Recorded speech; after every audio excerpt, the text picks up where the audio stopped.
దేవునికి స్తోత్రం. హల్లెలూయా. ఇంతవరకు పాటలు పాడి ప్రభుని మహిమపరచాం.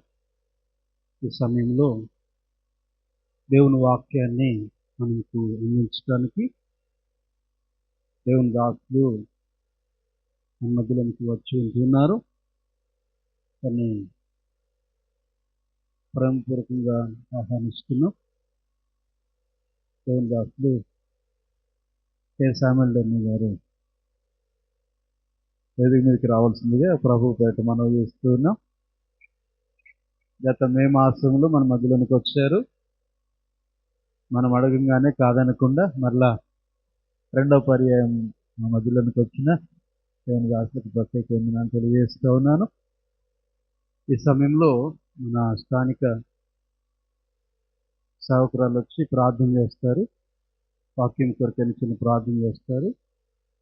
తదుపరి దేవుని వాక్యాన్ని మనం విందాం. సమయాన్ని పోగొట్టుకోకుండా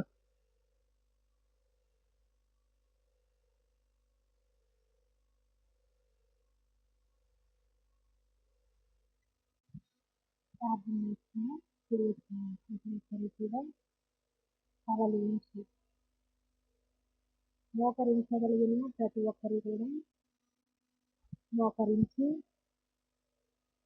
ఈ రాత్రి దేవుడు తన వాక్యం ద్వారా మనందరికీ కూడా మాట్లాడి మహిమ పొందుతున్నట్లుగా మనమందరము కూడా వాక్యము కొరకు చిన్న ప్రార్థన హృదయపూర్వకముగా పరిశుద్ధాత్మ దేవా మమ్మల్ని అందరినీ ప్రేమించి మీ సంతానంలో నుంచి నడిపించారు. దూర ప్రాంతం నుంచి దైవజనులను కూడా మా మధ్యలో నుంచి క్షేమముగా తీసుకొని వచ్చారని బట్టి స్తోత్రములయ్యా అంటూ ఈ రాత్రి ఇంతవరకు పాటల ద్వారా మమ్మల్ని మహిమపరచుకున్నాం. మహిమ ఘనతకు అర్హులవు మీరు మాత్రమే కాబట్టి మీరు మహిమపరచబడి ఉన్నారని మేము నమ్ముచున్నామయ్యా అంటూ కృతజ్ఞతాస్తుతులు చెల్లిస్తూ ప్రాముఖ్యమైన సమయంలోనికి మేము వచ్చి ఉన్నాము కాబట్టి మీ యొక్క విలువైన అమూల్యమైన వాక్కులను మేము శ్రద్ధగా విన్నట్లుగా మా హృదయములను తెరవచేయండి ప్రభువా. వినగల చెవులను మాకు, గ్రహించగలిగిన హృదయమును మాకు దయచేయండి ప్రభువా అని ప్రతి ఒక్కరము కూడా నోరు తెరిచి హృదయపూర్వకముగా ప్రార్థన చేద్దాం. ఎవరు కూడా మౌనముగా ఉండవద్దు, అనాలోచనగా ఉండవద్దు. ఎవరు కూడా అపవాదికి అవకాశం ఇచ్చేవారిగా ఉండకుండా పరిశుద్ధాత్మ దేవుడు ఈ సమయంలో తన దాసులను తన సిలువ చాటును మరుగుపరచి మనతో మాట్లాడడానికి ఆయన సిద్ధముగా ఉన్నారు. కాబట్టి మనమందరము కూడా ప్రార్థన చేద్దాం. మహోన్నతుడా, మహాగణుడా, సర్వశక్తిమంతుడా, ఎన్నో దినములుగా ఈ రాత్రికాల సమయంలో జరగబోతున్నటువంటి ఈ ప్రార్థనా కూడిక కొరకు మేము ప్రార్థిస్తూ వచ్చాము. ఈ సమయమును మీరు మాకు ఇచ్చినందుకు మీకు స్తోత్రములు నాయన. కూడి వచ్చిన సంఘమును బట్టి మీకు వందనాలు చెల్లిస్తూ ఉన్నాం. దైవజనులను బట్టి మీకు వందనాలు చెల్లిస్తూ ఉన్నాం ప్రభువా. ఇంకా అయా మరిదిగో ఈ యొక్క సంఘ క్షేమాభివృద్ధి కూడికని అయా ఇంతవరకు మీ నామమునకు మహిమకరముగా మీరు జరిగించారు. అందుని బట్టి మీకు స్తోత్రములు, వందనాలు ప్రభువా. అయా ఈ సమయములో మాకు మా అందరికీ అవసరమైనటువంటి శబ్ద యంత్రము ద్వారా వినుచున్న ప్రతి ఒక్కరికి అవసరమైనటువంటి మీ యొక్క అమూల్యమైన వాక్కులను అయా మీ సేవకులను నిలబెట్టుకొని మీరు బలపరచి నా ప్రభువా అయా వారి నోటికి మీరు తోడై ఉండి ఏది పలకవలెనో మీరే బోధించి బలమైన వాక్శక్తి చేత మీరు నింపి మా అందరితో మాట్లాడబోతూ ఉన్నందుకు మీకు స్తోత్రములు చెల్లిస్తూ ఉన్నాం. అయా నీ మాట విలువైనది ప్రభువా. నీ మాట మమ్మలను బ్రతికించేది నా ప్రభు, మమ్మలను సరిచేసేది నీ మాట కాబట్టి నేను అటువంటి నీ మాటల చేత మేమందరము ఆదరించబడినట్లుగా, ధైర్యపరచబడినట్లుగా, బలపరచబడినట్లుగా నా ప్రభువా మీరే మా అందరితో మాట్లాడమని అడుగుతున్నాం. అయా సేవకులను మీ హస్తంలోకి అప్పగిస్తున్నాం. క్షేమముగా మా మధ్యలోనికి తీసుకొని వచ్చారు అయా. మరి ఎటువంటి అమూల్యమైన గూఢమైన సంగతులను మీరు మాకు బోధించడానికి సిద్ధముగా ఉన్నారు. ఆ ప్రతి మాట కూడా మా హృదయములలో నా ప్రభు మీరు నింపమని అడుగుచున్నాము నాన్న. మంచి నేలన పడిన విత్తనము వలె ప్రతి మాట మా హృదయములలో ఫలించినట్లుగా మీరు సహాయమును దయచేయండి. ప్రభువానికి స్తోత్రములు స్తోత్రములు. అయా ఈ స్థలమంతటిని మీ ఆత్మతో నింపినందుకు స్తోత్రములు. ప్రతి ఒక్క బిడను మీ స్వాధీనంలోనికి తీసుకొని మనం అడుగుతున్నాం. అయా మరి ఇదిగో అనేక పర్యాయములు ప్రకటించినప్పటికీ ఇంకా రాలేక వెనకబడిన ప్రతి ఒక్క విశ్వాసిని క్షమించమని అడుగుతున్నాం ప్రభు. సిద్ధపడి వచ్చిన మా అందరితో మీరే మాట్లాడమని అడుగుచ్చు. ముందున్న సమయం అంతటిని మీ హస్తములకు మేము అప్పగిస్తూ ఉండగా ప్రభు, అయా మీరే మాకు తోడుగా ఉండి మీరే యజమానులుగా, నాయకులుగా, అధ్యక్షులుగా ఉండమని అడుగుతున్నాము తండ్రి. మమ్మలను మేము తగ్గించుకుంటున్నాం, మీ నామమునే హెచ్చిస్తూ ఉన్నాం ప్రభు. మీ సేవకులను మీ హస్తములకు అప్పగిస్తూ ఉండగా ప్రభు, వారిని మీరు ఇంకనూ బలపరచి వాడుకొనమని అడుగుచూ ఉన్నాం. అయా వారి యొక్క కుటుంబాన్ని బట్టి, పరిచర్యను బట్టి మీకు స్తోత్రములు చెల్లిస్తున్నాం. ఇంకను ఆశీర్వదించి అభివృద్ధి పరచండి. అనేకులకు ఆశీర్వాదకరముగా మీరు ఉంచమని అడుగుతూ ఉన్నాం ప్రభు. ఈ రాత్రికాల కూడిక ద్వారా మా అందరికీ మేలును ప్రయోజనమును మీరు కలుగజేస్తూ ఉన్న విధానమును బట్టి మీకే కృతజ్ఞతాస్తుతులు చెల్లిస్తూ మా ప్రభువును రక్షకుడునైనా యేసయ్య అతి శ్రేష్టమైన నామములో అడిగి వేడుకొని పొంది నాము తండ్రి. ఆమేన్. ప్రార్థించిన అమ్మగారి ప్రత్యేకంగా నేను తెలియజేస్తూ ఉన్నాను. ఈ సమయంలో ఈ నూతన వత్సరంలో దేవుడు సంఘ కాపరిగా నాకు ఇచ్చిన ప్రేరేపణను బట్టి దేవుని సంఘంలో ప్రార్థించి ఈ రోజున సంఘ క్షేమాభివృద్ధి ప్రార్థన కూడిక ఏర్పాటు చేయడం జరిగింది. దేవుడు ఎవరిని పిలవాలని ప్రార్థన చేస్తూ ఉన్నప్పుడు దేవుని దాసులు తమిళ గారిని పిలవమని దేవుని మాట వినటం జరిగింది. దాన్ని బట్టి నేను గారిని పిలవాలని ఆశించి పిలిచినప్పుడు కాదనకుండా సమయం లేదు లేకుండా మధ్యలోనికి వచ్చారు. కనుక వచ్చిన వారు దేవుని వాక్యాన్ని మనకు అందిస్తారు. కనుక సమయాన్ని వ్యర్థంగా గడిపివేయకుండా, అశ్రద్ధగా ఉండకుండా ఆశతో దేవుని మాటలు విందాం. ఈ సమయాన్ని దేవుని దాసులకు నేను అప్పగిస్తూ ఉన్నాను. వచ్చి వాక్యాన్ని చేయవలసిందిగా ప్రభు కోసం మనం చేస్తాను.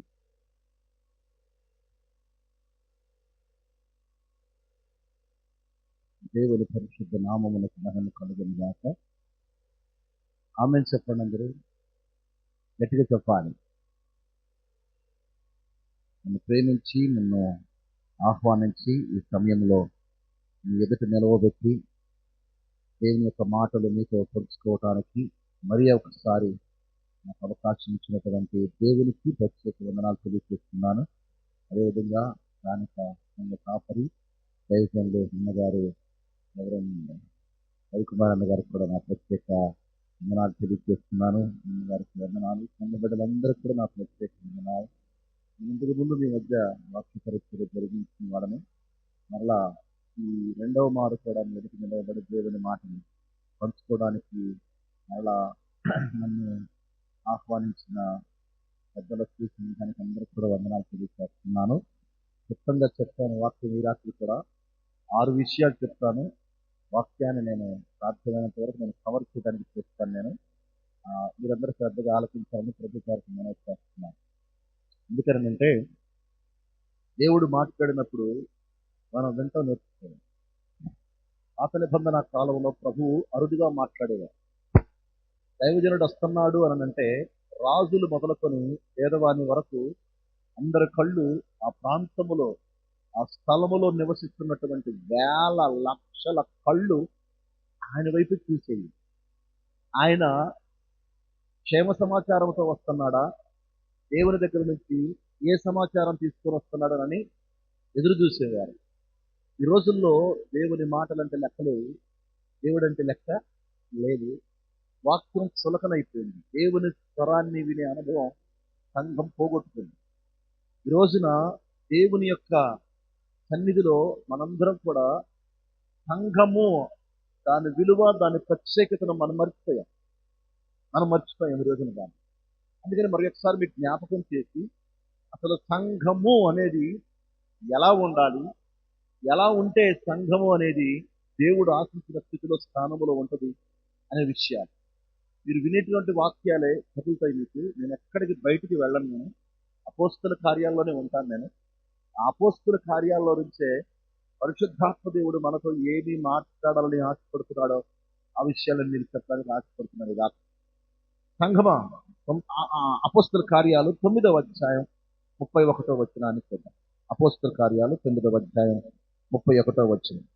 కావున యోదయ, గలిలయ, సమరయ దేశములందంతటా సంఘము క్షేమాభివృద్ధి నొందొచ్చు సమాధానము కలిగి ఉండెను, మరియు ప్రభువునందు భయమును పరిశుద్ధాత్మ ఆదరణయు కలిగి నడుచుకొనుచు విస్తరించుచుండెను. ఆ మాట మీరు అందరూ బాగా విన్నారా? సంఘము క్షేమాభివృద్ధి నొందుచు ఎలాగున్నదంట? సమాధానము కలిగి ఉండెను, మరియు ప్రభువునందు భయమును పరిశుద్ధాత్మ ఆదరణయు కలిగి నడుచుకొనుచు విస్తరించుచుండెను. ఈ రాత్రి ఆ విషయం మీద నేను మాట్లాడాలని ఆశిస్తున్నాను. చిన్న ప్రార్థన చేద్దాం. పరిశుద్ధుడైన తండ్రి, ప్రేమ కలిగిన మా యేసయ్య, మీ పరిశుద్ధ నామమునకు వందనాలు, స్తుతులు, స్తోత్రాలు చెల్లిస్తున్నాం. నమ్మదగిన దేవ, సర్వోన్నతుడైన మా తండ్రి, ఈ రాత్రి ఈ దాసులు, ఏ దైవజనులు రెవరెండ్ రవికుమార్ అన్నగారికి మీరు ఇచ్చిన దర్శనాన్ని బట్టి సంఘ కాపరిగా సంఘము పట్ల వారికి ఉన్నటువంటి ఆలోచన, భారము, అయ్యా బాధ్యతను బట్టి మీకు వందనాలు. మీ దాసునికి మీరు బయలుపరుస్తున్న ఈ సంఘ క్షేమాభివృద్ధి కూడికలలో మీరు నిలవబెట్టి మాట్లాడబోతుండగా నేను కాదు తండ్రి, మీ స్వరాన్ని బయలుపరచండి. మీరు మాట్లాడండి. మీ నామాన్ని గొప్ప చేసుకొని హెచ్చించుకోనమని యేసు పరిశుద్ధ నామములు అడిగి వేడుకుంటున్నాము తండ్రి, ఆమేన్. దైవజనమా, వాక్యంలోకి వెళ్ళటానికి ముందుగా మనందరికీ కూడా అసలు సంఘము అనేది ఎలాగ ఉండాలి అని ఒక ఎగ్జాంపుల్ చూపించి, ఆ ఎగ్జాంపుల్ అనగా ఆ ఉదాహరణ, ఒక మాదిరి చూపించి, సంఘము అనేది ఇలాగ ఉండాలి, ఇలాగ ఉంటే దేవునికి మహిమ, అనేక మందికి ఆశీర్వాదం, సాతానుకు సిగ్గు, సమాజానికి, సంఘానికి మాదిరి అని దేవుడు మనందరికీ కూడా ఆది సంఘాన్ని మనందరికీ దేవుడు ఒక ఉదాహరణగా పెట్టాడు. వెరీ ఫస్ట్ చర్చ్, అపోస్తల కార్యాల్లో ఆది సంఘము. ఈ సంఘము 120 మందితో మేడగదిలో ప్రారంభమైంది. ఎంతమందితో ప్రారంభమైంది? బాగా వినాలి ఈ మాట, నేను మీతోనే చెప్తాను. ఆది సంఘానికి మన సంఘానికి ఉన్న తేడా ఏంటో మీకు తెలుసుకోవాలి. ఆది సంఘము క్షేమాభివృద్ధి నొందుతూ విస్తరించింది. అది సమాధానము కలిగిన సంఘం, అది క్రీస్తులో భయభక్తులు కలిగిన సంఘం, పరిశుద్ధాత్మలో ఆదరించబడిన సంఘం, అది విస్తరించిన సంఘం. ఎందుకని ఆ సంఘానికి అంత ప్రత్యేకత? ఆ సంఘం ఎందుకంత బాగా విస్తరించింది అని అంటే, చూడండి, అది అపోస్తల కార్యాలు 1వ అధ్యాయం 15వ వచనంలో చూడండి. అక్కడ చెప్తా ఉంటారు, ఆ కాలమందు ఇంచుమించు 120 మంది సహోదరులు కూడి ఉండగా. మొదట ఎంతమంది అంట?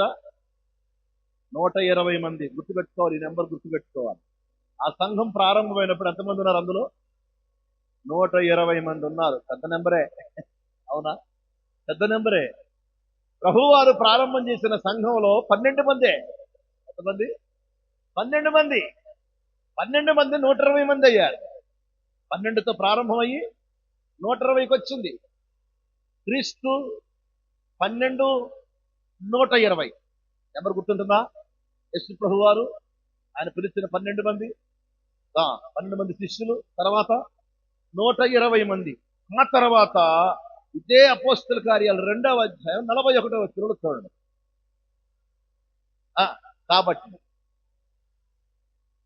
అతని వాక్యం అంగీకరించిన వారు బాప్తిస్మము పొందిరి.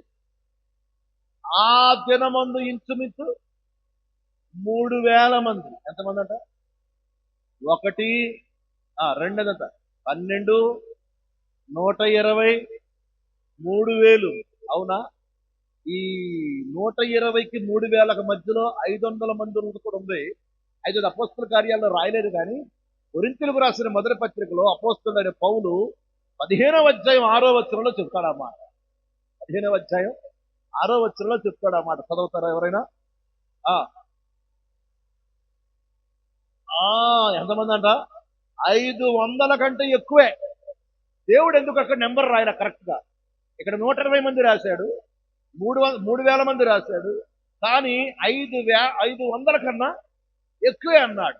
ఇప్పుడు చూడండి, ఇక్కడ నెంబర్ కరెక్ట్ పెడదాం, లైన్ లో పెడదాం ఇప్పుడు దాన్ని. 1, 12, 120, 120, 500, 500 తర్వాత 3,000, ఆ తర్వాత 3,000 తర్వాత ఇంకా ఉంది, 3,000 తర్వాత ఇంకా ఉంది. ఎంతమంది? 4వ అధ్యాయం 4వ వచనం, అపోస్తల కార్యాలు 4వ అధ్యాయం 4వ వచనం చూడండి. వాక్యము వినిన వారిలో వారిలో పురుషుల సంఖ్య ఇంచుమించు, పురుషుల లెక్క చెప్పాడు దేవుడు అక్కడ. 1, 12, 120, 500, 3,000, 5,000 దాకా వచ్చింది. 5,000 దాకా ఒకటి ఉంది. ఎక్కడ దాకంటే 13వ అధ్యాయం 44వ వచనం. అపోస్తల కార్యాలు 13వ అధ్యాయం 44వ వచనం.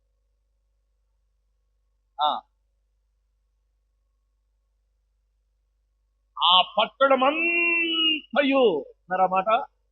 ఇప్పుడు చూడండి, అక్కడ 120 మందితో మేడగదిలో ప్రారంభమైన సంఘము ఎంతమంది దాకా వచ్చిందంట? పట్టణమంతా. ఆది సంఘము అంత త్వరితగతిన అంచెలంచెలుగా 120తో మొదలయ్యి ఒక పట్టణమే ప్రభు పాదాల దగ్గరకు వచ్చి కూర్చునే అంత అభివృద్ధి చెందింది, ఆశీర్వదించబడింది, విస్తరించబడింది. ఎందుకని ఆ సంఘము అంత బలమైనటువంటి ఫలాన్ని చూడగలిగింది? నేటి మన సంఘాలు చూడలేకపోతున్నాయి. ఎక్కడ లోపం జరుగుతా ఉంది? ఎక్కడ పొరపాటు జరుగుతా ఉంది? ఈ రోజున ఎక్కడ చూసినా కానీ మందిరాలే, ఏటి చూసినా మందిరాలే, ఎక్కడ చూసినా సంఘాలే, కానీ ఆశ్చర్యం ఏంటి తెలుసా? ఆశ్చర్యం ఏంటంటే, ఇన్ని మందిరాలున్నా, ఇన్ని సంఘాలున్నా మారు మనసు పొందని వాళ్లే 90% మంది ఉన్నారు ఊర్లో. ఎందుకని? ఎక్కడ తేడా వస్తుంది? చాలా మంది ఏమంటారు తెలుసా? సేవకులు ఇంకా పని చేయాలండి, సేవకులు ఇంకా కష్టపడాలండి అని. ఆ మాటకి నేను వ్యతిరేకి. ఇప్పుడు మందలో పిల్లలు చేసేది గొర్రెలా కాపరా? చెప్పండి, పిల్లలు ఎవరు చేస్తారు మందలో? గొర్రెల మంద ఉంది, కాపరి గొర్రెల మందలు మేపుతున్నాడు. పిల్లలు చేసేది మంద, లేకుంటే గొర్రెలు చేస్తాయా పిల్లల్ని? కాపరి చేస్తాడా? గొర్రెలే కదా. మరి కాపర మీద నెట్టి కూర్చుంటే ఎలాగా? అందుకని ఈ రాత్రి ఆదిమ సంఘము 120తో మొదలయ్యి అది అంచెలంచెలుగా ఎదుగుతూ అది ఒక పట్టణమంతా దేవుని పాదాల దగ్గర కూర్చునేటువంటి అంత గొప్ప సంఘముగా ఎదగడానికి దాని వెనక బలమైన కారణాలు చాలా ఉన్నాయి. ఆ సంఘానికి ఉన్నటువంటి లక్షణాలన్నీ కూడా యేసు ప్రభు వారికి ఏమైతే నేర్పించాడో వాళ్ళవన్నీ కూడా 12 మంది ఆచరించారు. 12 మంది 120 మందిని చేసి ఆ 120 మంది ఆచరించారు. ఆ 120 మంది తర్వాత 500 మంది ఆచరించారు. ఆ 500 మందిని చూసి 3,000 మంది వచ్చారు. వీళ్ళు ఆచరించడం చూసి 5,000 మంది వచ్చారు. వీళ్ళు ఆచరించడం చూసి పట్టణం అంతా వచ్చింది. దేవుని యొక్క వాక్యం అనగా ప్రభువారు తన ఉద్దేశాన్ని, తన సంకల్పాన్ని సంఘము విషయంలో ఆయన ఏమైతే చెప్పి ఉన్నాడో ఆ విషయాన్ని వారు తూచా తప్పకుండా పాటించి వారు అనుసరించారు. కాబట్టి వారు దేవుని మాటను అనుసరించిన క్రమమును బట్టి వారి యొక్క క్రమశిక్షణ కలిగిన జీవితాన్ని చూసి వేడొకడు క్రీస్తుని వెంబడించడానికి ఇష్టపడ్డాడు. సంఘం కట్టబడటం అంటే, నేను ఒక మాట అడుగుతాను, సంఘం కట్టబడటం అంటే ఎలాగా? సంఘం కట్టబడడం ఎలాగా? నేను ఎక్కడైనా ప్రతి సంఘంలో ఈ ప్రశ్న వేస్తాను. మీ ఇంట్లో ఒక 5 ఉన్నారు, 4 ఉన్నారు, 3 ఉన్నారు, 7 ఉన్నారు, ఎంతమంది అని ఉండరు వాళ్ళు. అందులో ఎంతమంది అంటే మారు మనసు పొందిన వాళ్ళు ఎంతమంది మీ కుటుంబంలో? మారు మనసు పొందినా కానీ దేవుని దగ్గరకు రానోళ్ళు ఎంతమంది? మీ కుటుంబంలో ఉన్న 5, 4 రెగ్యులర్ గా క్రమం తప్పకుండా మందిరానికి వచ్చేవాళ్ళు ఎంతమంది? ఒక వ్యక్తి యేసు రక్తంలో కడగబడి పాపమును జయించి అపవాది బంధకాల నుంచి బయటకు వచ్చి వాడు పాపము, శాపము, రోగము, నాశనము, మరణమును, నరకమును తప్పించబడి శాపగ్రస్తమైన జీవితం నుంచి బయటకు వచ్చి వెలుగు చేత నింపబడి వెలుగు సంబంధిగా దేవుని రక్తములో కడగబడిన వాడై వాక్యముతో నిత్యము కడగబడుతూ క్రీస్తును ప్రత్యక్షపరిచేటువంటి ఒక వ్యక్తి తన ఇంటిలో ఉన్నటువంటి వేరొకరిని దేవుని దగ్గర నడిపించలేకపోయాడంటే అది చేతనైన క్రైస్తవ్యమా? చేతగాని క్రైస్తవ్యమా? చేతగాని క్రైస్తవ్యమే. చాలా మంది అంటారు పౌలు గారు చెప్పాడండి. అవునా? బ్రతుకుట క్రీస్తు వలన, క్రీస్తు కొరకే, లేకుంటే చావైతే లాభమే. ఈ వాక్యాలు చెప్పమంటే మనం బాగా చెప్తాం. కానీ నేను ఒక ప్రశ్న అడుగుతున్నాను. నేను సంఘము అది అభివృద్ధి చెందాలి, అది క్షేమకరమైన అభివృద్ధిని చూడాలి, అది విస్తరించాలి, అది ఫలించాలి, అది క్షేమమును, అది క్షేమకరమైన విస్తరణ, అది క్షేమకరమైన ఫలమును, అది క్షేమకరమైన అభివృద్ధిని ఆ సంఘము అనుభవించాలి అని అంటే ఈ సంఘానికి కొన్ని లక్షణాలు ఉండాలి. ఆ లక్షణాలు లేకుండా ఏ సంఘం కూడా దీవించబడదు, దీవించబడదు, ఆశీర్వదించబడదు.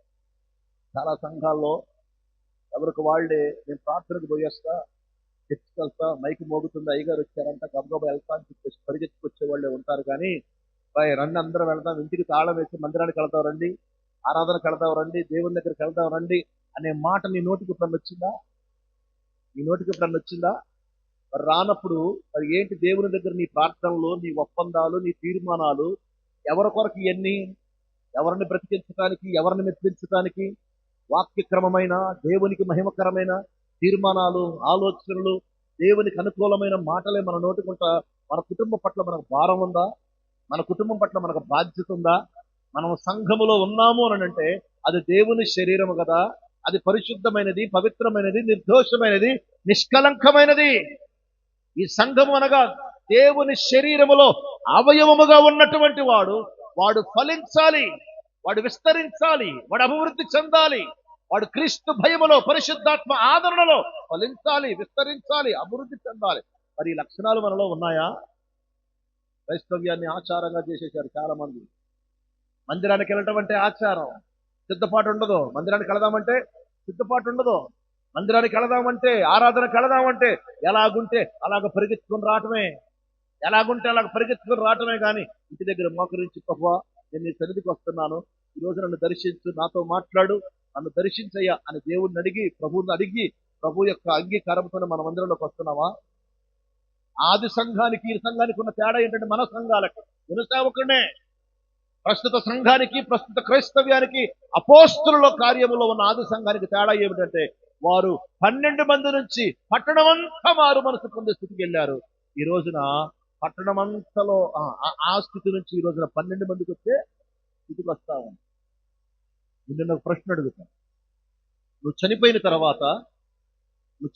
తర్వాత నీ భక్తి వారసత్వాన్ని, నీ పరిశుద్ధ జీవిత వారసత్వాన్ని, దేవునితో సహవాస వారసత్వాన్ని కొనసాగించే నీ కుటుంబీకులు ఎవరైనా ఉన్నారా? నీ వెనక ఎవరైనా ఉన్నారా? నువ్వు చచ్చిపోతే ఒకవేళ నీతోనే ఆగిపోద్దా ప్రార్థన దీపం? నీ ఇంట్లో ఆగిపోద్దా? భక్తి దీపం నీ ఇంట్లో ఆగిపోద్దా? దైవ సన్నిధి సహవాస ఆ దీపం నీ ఇంట్లో ఆగిపోద్దా? ఎప్పుడన్నా ఆలోచన చేశావా? నా తరువాత ఇదిగో దేవుని యొక్క క్రమములో కొనసాగే ఒక వ్యక్తిని నేను సాధించాను. ఆ సంఘములో ఒక ఆమె చనిపోతా, నేను ఒకరోజు సూర్యాపేట మీటింగ్కి వెళ్తాను. మా దగ్గర నుంచి సూర్యాపేట చాలా దూరం, సూర్యాపేట తెలుసు, హైదరాబాద్. నేను ప్రసంగానికి అందుకోవాలని నేను ఫాస్ట్గా వెళ్తా ఉంటే నా ఇల్లు దాటి ఒక 3 కిలోమీటర్లు వెళ్తా ఉన్నా. నాకు ఫోన్ చేసి, ఏంటమ్మా అన్న, ఒక్కసారి రాయ్యా అన్నాను. నేను మీటింగ్కి వెళ్తున్నా, టైం అయిపోయింది, ఏం చెప్పలా. నేను వెంటనే నేను చేశాను, నా డ్రైవర్కి పనులు చాలా వెనక పని కంటవడం వెళ్దామని చెప్పేసి నేను ఆ పాస్టర్ గారికి ఫోన్ చేసి ఇస్తాను. నేను నాది కొంచెం లేట్ అవుతుంది, ఒక అర్ధ గంట లేట్గా వస్తాను నేను మీటింగ్కి, అడ్జస్ట్ చేసుకుంటావా అన్నాను. అన్నదయ్య గారు నో ప్రాబ్లం అన్నాడు. ఆయన కూడా ఎందుకని అడగ. నేను ఆవిడ దగ్గరికి వెళ్ళాను, నేను ప్రార్థన చేస్తాను, వెళ్ళి కూర్చున్నాను. నేను అప్పుడు చెప్పాను, అమ్మ నేను మ్యూజిక్ వెళ్తున్నాను, టైం లేదు, 5 నిమిషాలు మాత్రం మీ దగ్గర ఉంటానని చెప్పుకోనని. అంటే ఇలా ఈ హృదయంలో వేదన, శరీరంలో బాధ, గుండెల్లో భయం అక్కడ అయిపోతుందని నాకు అనిపిస్తా ఉంది. నా కొరకు ప్రార్థన ప్రార్థన చేశాను. నేను ధైర్యపరిచాను. వెళ్లే ముందు నా చెయ్యలా పట్టుకొని మాట అన్న నాకు ఏమన్నా తెలుసు, నాలాగా ప్రార్థించేవారు ఇంకొక్కడ నా ఇంట్లో ఉన్నట్టయితే నా కుటుంబం ఈ రోజున ఇలాగ అయ్యేది కాదయ్యి. ఆ మాట వినటానికి ఆ టైంలో అలాగా అనిపించింది, కానీ కారులో ఎక్కి కూర్చున్నాక నాకు అనిపించింది ఈ రోజున మనతోనే సరిపోతుంది. మన తరువాత దేవుని కొరకు ఒక వారసుని సంపాదించినటువంటి కుటుంబాలుగా లేవు మన కుటుంబాలు. మనం చనిపోతే మన వెనక ఎవరు మరలా బైబిల్ చదివే వాళ్ళు ఉన్నారని ఇంట్లో నువ్వు చనిపోయిన తర్వాత తదనంతరం మరలా దేవుని సన్నిధిలో మోకరించి ప్రభు పాదాలు పట్టుకొని ప్రాధేయపడేవాడు ఉన్నాడా నీ కుటుంబంలో, నీ గృహంలో?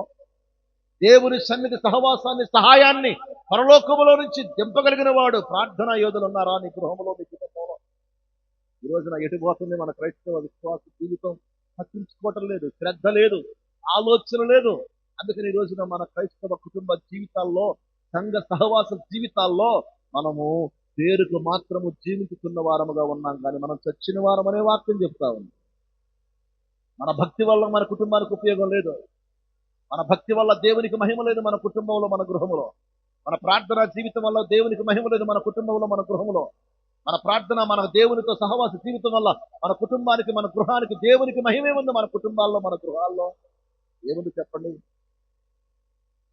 మా కుటుంబంలో నేను ఒక వ్యక్తిని సంపాదించానని చేయి పట్టుకొని మందిరంలోకి తీసుకుని వచ్చి ఇక్కడ ప్రజలందరూ ఎదుట నిల్చొని, ఇదిగో నేను ఈ వ్యక్తిని నా కుటుంబంలో నుంచి నేను దేవుని కొరకు సంపాదించాను, ఈ వ్యక్తి నా తదనంతరము నా కుటుంబ పక్షంగా దేవుని సన్నిధిలో ప్రార్థించి ప్రాధేయపడే వ్యక్తిని, ఒక్క వ్యక్తిని నీ ఇంట్లోంచి తీసుకొచ్చి నుంచోబెట్టారు. ఎక్కడ పులిపీటి సాక్షిగా నుంచోబెట్టి సంఘంలో సాక్ష్యం చెప్పారా ఎవరైనా?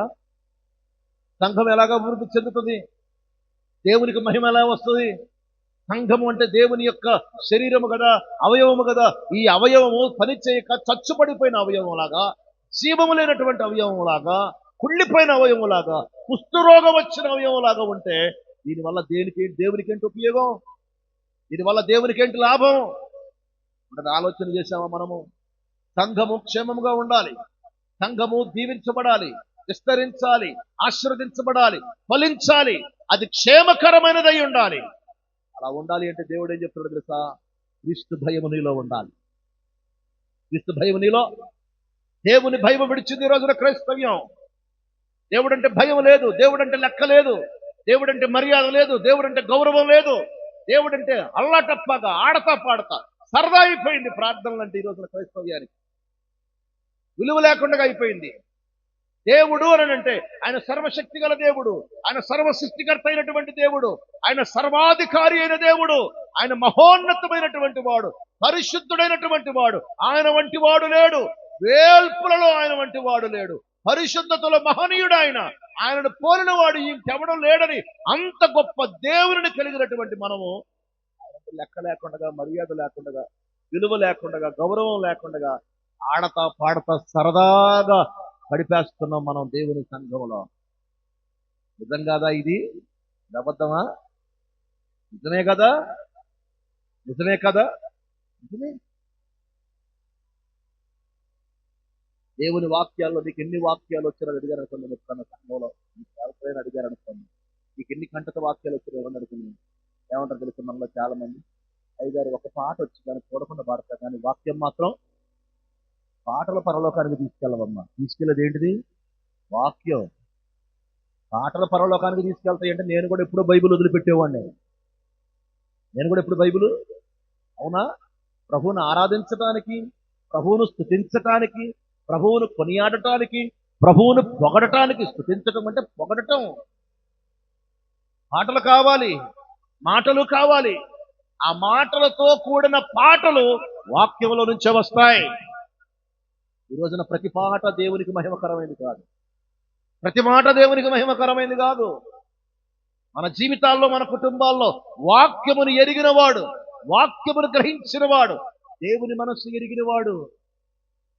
అందుకని దేవుడు అంటున్నాడు, అపోస్తల కార్యములో ఉన్నటువంటి ఆది సంఘము అది 120 మందితో ప్రారంభమై 12 మందితో ప్రారంభమై ఒక పట్టణం అంతా వేల వేల వేల వేల మంది, రోజుకి 3000 మంది 5000 మంది కూర్చునే వాళ్ళంట. ఎందుకని?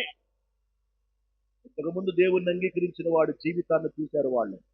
అరే వీళ్ళు మారిపోయారే, వీళ్ళ క్రియలు మారిపోయినాయి, వీళ్ళ జీవితం మారిపోయింది, వీళ్ళ ప్రవర్తన మారిపోయింది, వీళ్ళ మాటలు మారిపోయాయి, వీళ్ళ సాక్ష్యం మారిపోయింది, వీళ్ళ బ్రతుకు మారిపోయింది, వీళ్ళ తీరు మారిపోయింది, వీళ్ళు సమస్తం టోటల్ గా మారిపోయారు.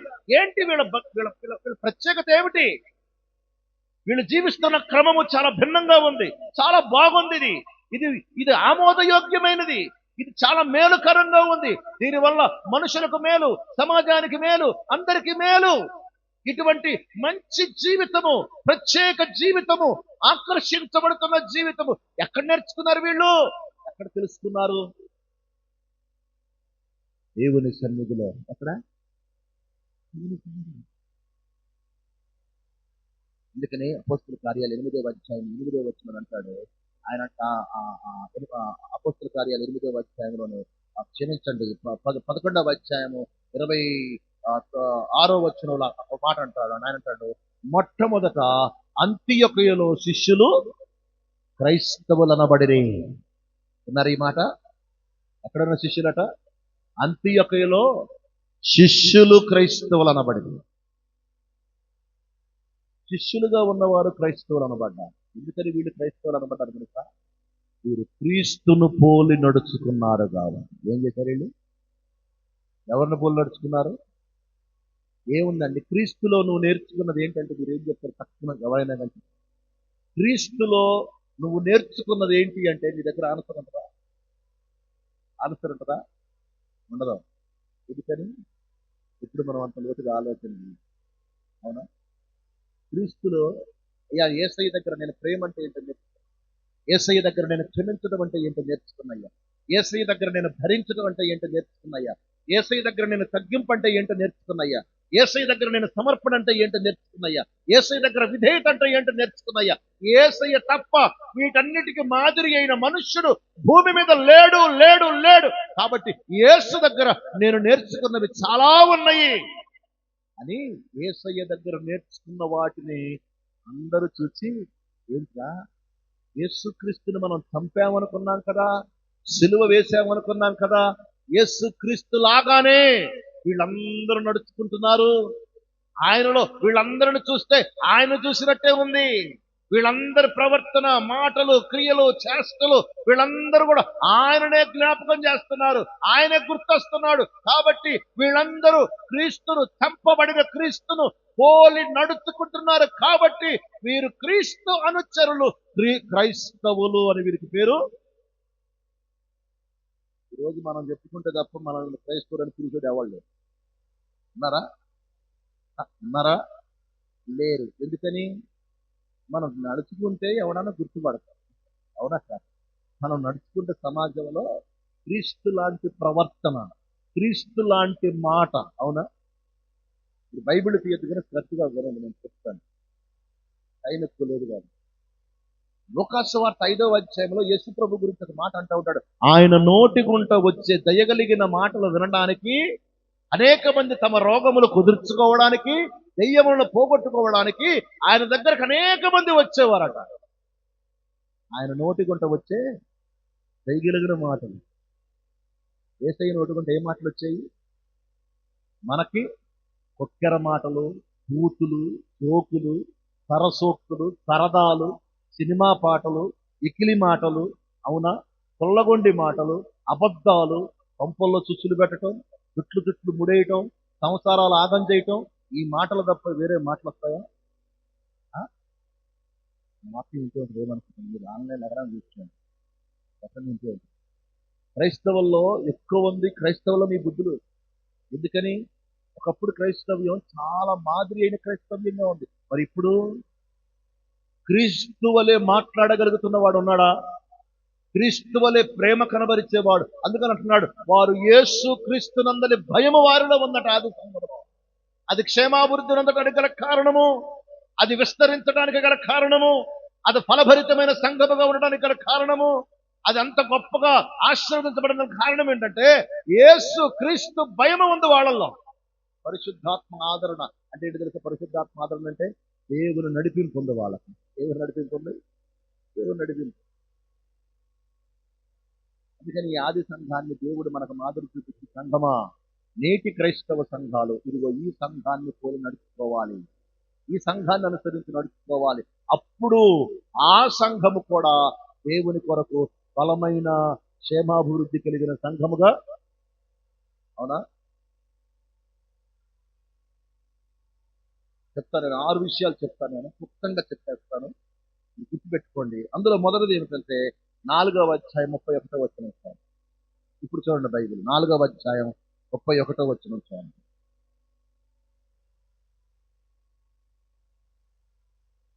4వ అధ్యాయం చదవండి, చదవండి.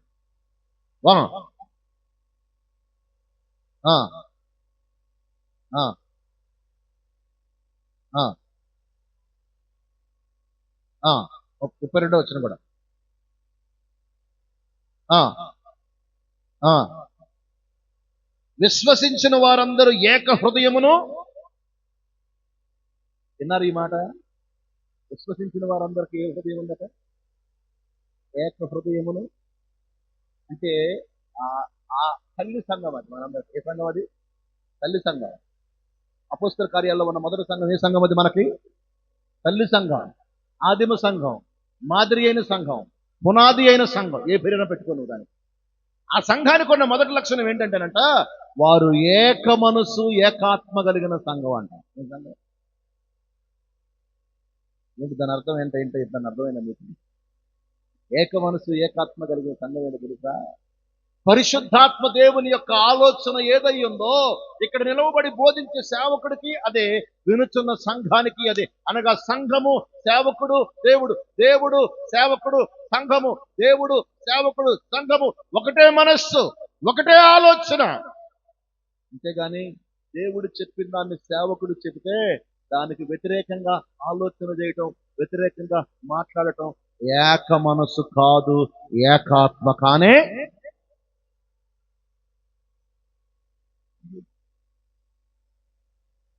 కర్ణాటక హుబ్లీలో ఒక సంఘానికి వెళ్ళా ప్రసంగం. ముందు 2 బెంచీలు ఖాళీ, ఎవరినో కూర్చొని, నన్ను కూడా 3వ బెంచీలు కూర్చొని.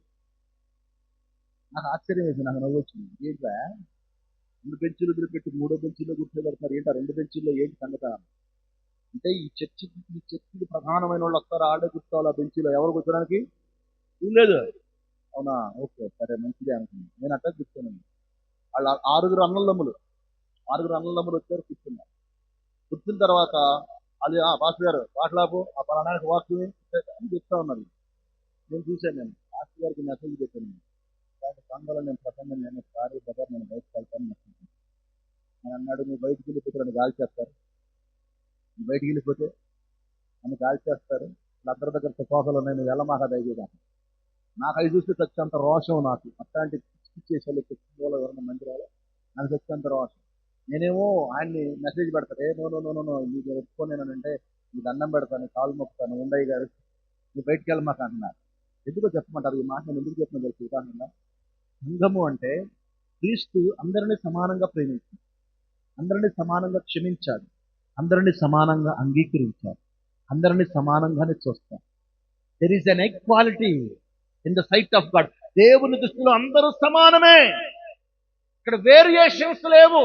పేదవాడని, గొప్పవాడని, ఉన్నవాడని, లేనివాడని, అర్థమవుతుందా? ఉద్యోగస్తులని, లేనివాడని, సంఘములో భేదాలు ఉండకూడదు. అందుకని దేవుడు అంటున్నాడు, వారందరూ ఏక మనసు కలిగిన వారై ఉన్నారు. ఎవడికి భేదాలు లేవు, ఎవడికి విభిన్న అభిప్రాయాలు లేవు. అందరూ పిల్లలు, యవనస్తులు, పురుషులు, స్త్రీలు, సంఘములో చేర్చబడుతున్న వాళ్ళందరికీ కూడా ఒకటే మనస్సు, ఒకటే ఆత్మ. ఎందుకంటే పౌలు చెప్తాడు కదా, మనందరికీ బాప్తిస్మం ఒకటే, ఆత్మ ఒకటే. అవునా? ఆత్మ ఒకటే. మరి పరిశుద్ధాత్ముడు మనందరికీ ఒకటే పరిశుద్ధాత్ముడైనప్పుడు మనలో విభిన్న అభిప్రాయాలు ఎందుకు? వాళ్ళ ఇంటికాడ ప్రార్థన పెడితే మేము రామయ్య గారండి వీళ్ళింటి దగ్గర ప్రార్థన పెడితే మేము రాం, వాళ్ళింటి దగ్గర ప్రార్థన పెడితే మేము రాం, మా ఇంటి దగ్గర ప్రార్థన పెడితే వాళ్ళు రారు. మరి ఇదెట్ట క్షేమం, ఇదెట్ట ఏక మనసు, ఇదెట్ట ఏకాత్మ? దీన్ని దేవుడు ఎలా సహిస్తాడు? దేవుడు ఎలా ఒప్పుకుంటాడు దీన్ని? సంఘములో ఉన్న వాళ్ళకే విభేదాలు, సంఘములో ఉన్న వాళ్ళకే విరోధాలు, సంఘములో ఉన్నటువంటి వాళ్ళకే ఐక్యత లేకుండా గుర్తుపెట్టుకోవాలి ఈ మాట. ఐక్యతను పాడు చేసేవాడే సాతానుడు. వాడింటికి నేను రాను, వీరింటికి నేను రాను అనేటువంటి వాడు నిశ్చయముగా సాతాను సంబంధే. వాళ్ళు పనిచేస్తున్న పరిశుద్ధాత్మ దేవుడు కాదు, వాళ్ళ పనిచేస్తున్న దైవాత్మ కాదు, వాళ్ళతో దైవ సన్నిధి లేదు, వాళ్ళతో దైవ సన్నిధి లేదు. 6వ అధ్యాయం 1వ వచనం చూడండి. 6వ అధ్యాయం అపోస్తల కార్యాలు 1వ వచనం చూడండి. ఆ దినములలో శిష్యుల సంఖ్య విస్తరించబడుతున్నప్పుడు అనుదిన పరిచర్యలో తమలో విధవరాండ్రును ఏ చూపండి, అవునా? ఏ చూపు చూస్తున్నారట కొంతమంది? చిన్న చూపు. అలా చిన్న చూపు ఎలాగా? చిన్న చూపు ఎలాగా? చూడొచ్చట? భేదాభిప్రాయాలు ఉండొచ్చా? ఉండకూడదు. ఆదిమ సంఘానికి దేవుడు నేర్పిన లక్షణం ఏమిటంటే వారు ఏక మనసు ఏకాత్మ కలిగిన సంఘం. వాళ్ళలో భేదాభిప్రాయాలు లేవు, విరోధాలు లేవు, విభేదాలు లేవు. వారు ఐక్యత కలిగిన సంఘము, ఏక మనసు కలిగిన సంఘము, ఏకాత్మ కలిగిన సంఘము. వారు దేవునితో ఐక్యపరచబడ్డారు, ఒకరినొకరు ఐక్యపరచబడ్డారు. కాబట్టి వారి మధ్య అపవాదికి అవకాశము లేనే. ఈ రోజున సంఘము క్షేమము కలిగి ఉండాలి. పరిశుద్ధాత్మ దేవుడు సంఘమును సంచరించాలి. దేవుని వాక్య వెలుగు సంఘం మీద ప్రకాశించాలి. దేవుని స్వరము సంఘం ఎదుటి బయలుపరచాలి అని అంటే విరోధాలు విభేదాలు ఉన్న దగ్గర, ఐక్యత లేని దగ్గర, ఏక మనసు లేని దగ్గర పరిశుద్ధాత్మ దేవుడు పని చేస్తాడా? సంచారం చేస్తాడా? స్వరం వినిపిస్తాడా? ఇద్దరు మా గురించి చెప్తుంది. ఈ రోజున నా గురించి నేను చెప్తున్నలే, అవునా? ప్రతి సేవకుడికి ఖచ్చితంగా సేవా జీవితం అనుభవం ఖచ్చితంగా తగ్గింది. అయ్యగారు ఖచ్చితంగా నాకు తెలియదు. నా శాఖ ఏంటో చెప్పరా? అయ్యగారు ఈరోజు వాక్యం అంతా మా గురించే చెప్పాడని మందిరం దాటి బయటకు వెళ్ళటంతో ఈ వెంటనే ఆమెను అడుగుతుందంట, ఏమైంది? నోరు ఆగదా నీకు? మనం ఇంటి దగ్గర 190 అనుకుంటాం, వెంటనే వెళ్ళిపోయి అయ్యగారికి చెప్పాలా నువ్వు? అయ్యగారికి ఇంటి దగ్గర ఏమనుకుంటారట? ఇంటి దగ్గర 190 అనుకుంటాం మనం, వెంటనే వెళ్ళిపోయి పాస్టర్ గారికి చెప్పాలా? అయ్యగారు చూడు ఈరోజు వాక్యం అంతా నన్ను దృష్టిలో పెట్టుకునే చెప్పాడు, నా కొరకే సిద్ధపడి వచ్చాడని. ఆవిడ ఎంత తెలివి వెళ్ళాలి, వెంటనే వెనక్కి తిరిగి వచ్చి నాకు చెప్పింది, అంటుందయ్యా అంటే వెనక్కి పిలుచుకొచ్చింది. ఏమన్నా ఏంటి అన్నం అంటే మా అమ్మ ఈ మాట కూడా చెప్పింది అయ్యగారు. ఇప్పుడేగా నేను ఆమెను వెంటనే ఈ మాట కూడా చెప్పిందా అంటే నేనన్నా, బుద్ధి నీకు లేకపోయినా నాకు నువ్వు సిగ్గులేని దానివి కావచ్చు, కానీ నాకు దోషము ఉంది. కాబట్టి గుర్తుపెట్టు, పరిశుద్ధాత్మ దేవుడు వ్యక్తులను దృష్టిలో పెట్టుకొని మాట్లాడడం, వ్యక్తులను దృష్టిలో పెట్టుకొని మాట్లాడడం. నేను వికారమైన సేవకుణ్ణి, పరిశుద్ధాత్మతో ఏకీభవించే సేవకుణ్ణి అయితే నీలాంటి వాళ్ళు అసలు సంఘంలో ఉండనేను. ఎందుకంటే వాక్యము నాకే అని అనుకున్నప్పుడు నీకు మారు మనసు ఎందుకు కలగల? నీకు గుండెల్లో భయం ఎందుకు పుట్ల? నీకు బుద్ధి ఎందుకు రాలా? నీకు జ్ఞానం ఎందుకు రాలా? నువ్వెందుకు దేవుని తట్టు చూడలేకపోయావు? నువ్వెందుకు మనసు మార్చుకోలేకపోయావు? ఎందుకు నువ్వు దేవుని వెంటనే క్షమించడం అడగలేకపోయావు? ఎదుటి వ్యక్తిని సరి చేయడానికి ఉన్న ఆసక్తి ఈ బ్రతుకు మార్చుకోవడానికి నీకు లేదా? ఇంకొకసారి ఇలాంటి మాట నాకు వినబడితే అదే నీకు ఆఖరి ఆదివారం అయితే గుర్తుపెట్టుకో, అదే నీకు ఆఖరి. నిజంగానే చెప్తున్నా నేను, ఏక మనసును ఏకాత్మను పాడు చేసేవాళ్ళు చాలా మంది ఉంటారు, అవునా? ఉంటారు. ఎవరికి కలిగింది వాళ్ళు దేవుని దగ్గర తీసుకుని వస్తారండి. ఎవరికున్న స్థితిని బట్టి వారు దేవుని దగ్గర ఉంటారు. భేదాభిప్రాయాలు చూడొచ్చా? చెప్పొచ్చా? కొన్ని సంఘాల్లో నేను చూస్తాను, పాటలు పాడే దగ్గర పంచాయితీయే, ఆనుకుల దగ్గర పంచాయితీయే, అన్ని చోట్ల పంచాయితీ. ఈ తెలంగాణ, మేము ఆంధ్ర కదా, నాకు చాలా సంఘాలు తెలుస్తున్నారు. తాళాలేసిన మందిరాలు చాలా ఉన్నాయి. తాళాలేసిన మందిరాలు చాలా ఉన్నాయి. ఏక మనసు లేదు, ఏకాత్మలు కనుక దేవునితో ఏకీభవించిన సంఘం అది. ఎవరితో? దేవుని ఆత్మ నింపుదల కలిగిన ప్రతివాడును ఏకీభవించిన సంఘం అది. సంఘములో భేదాభిప్రాయాలు లేవు, సంఘములో విరోధాలు లేవు. క్రైస్తవులంటే వీళ్ళందరిది ఒకటే మాట, వీళ్ళందరిది ఒకటే ఆలోచన, వీళ్ళందరిది ఒకటే పద్ధతి, వీళ్ళందరిది ఒకటే విధానం, వీళ్ళందరిది ఒకటే క్రమం, వీళ్ళందరిది ఒకటే భక్తి, వీళ్ళందరిది ఒకటే విశ్వాసం, వీళ్ళందరిది ఒకటే సహవాసం. వీళ్ళందరూ దేవుని భయముతో ఉన్నవారు. దేవునితో తప్ప వీళ్ళు ఎవరికి భయపడరు. వీళ్ళు దేవునితో ఏకీభవించేవారు. అందుకని వీరు ఏక మనసు ఏకాత్మ. దేవునితో ఏకీభవించేవాడు మనసులతో ఏకీభవిస్తాడా?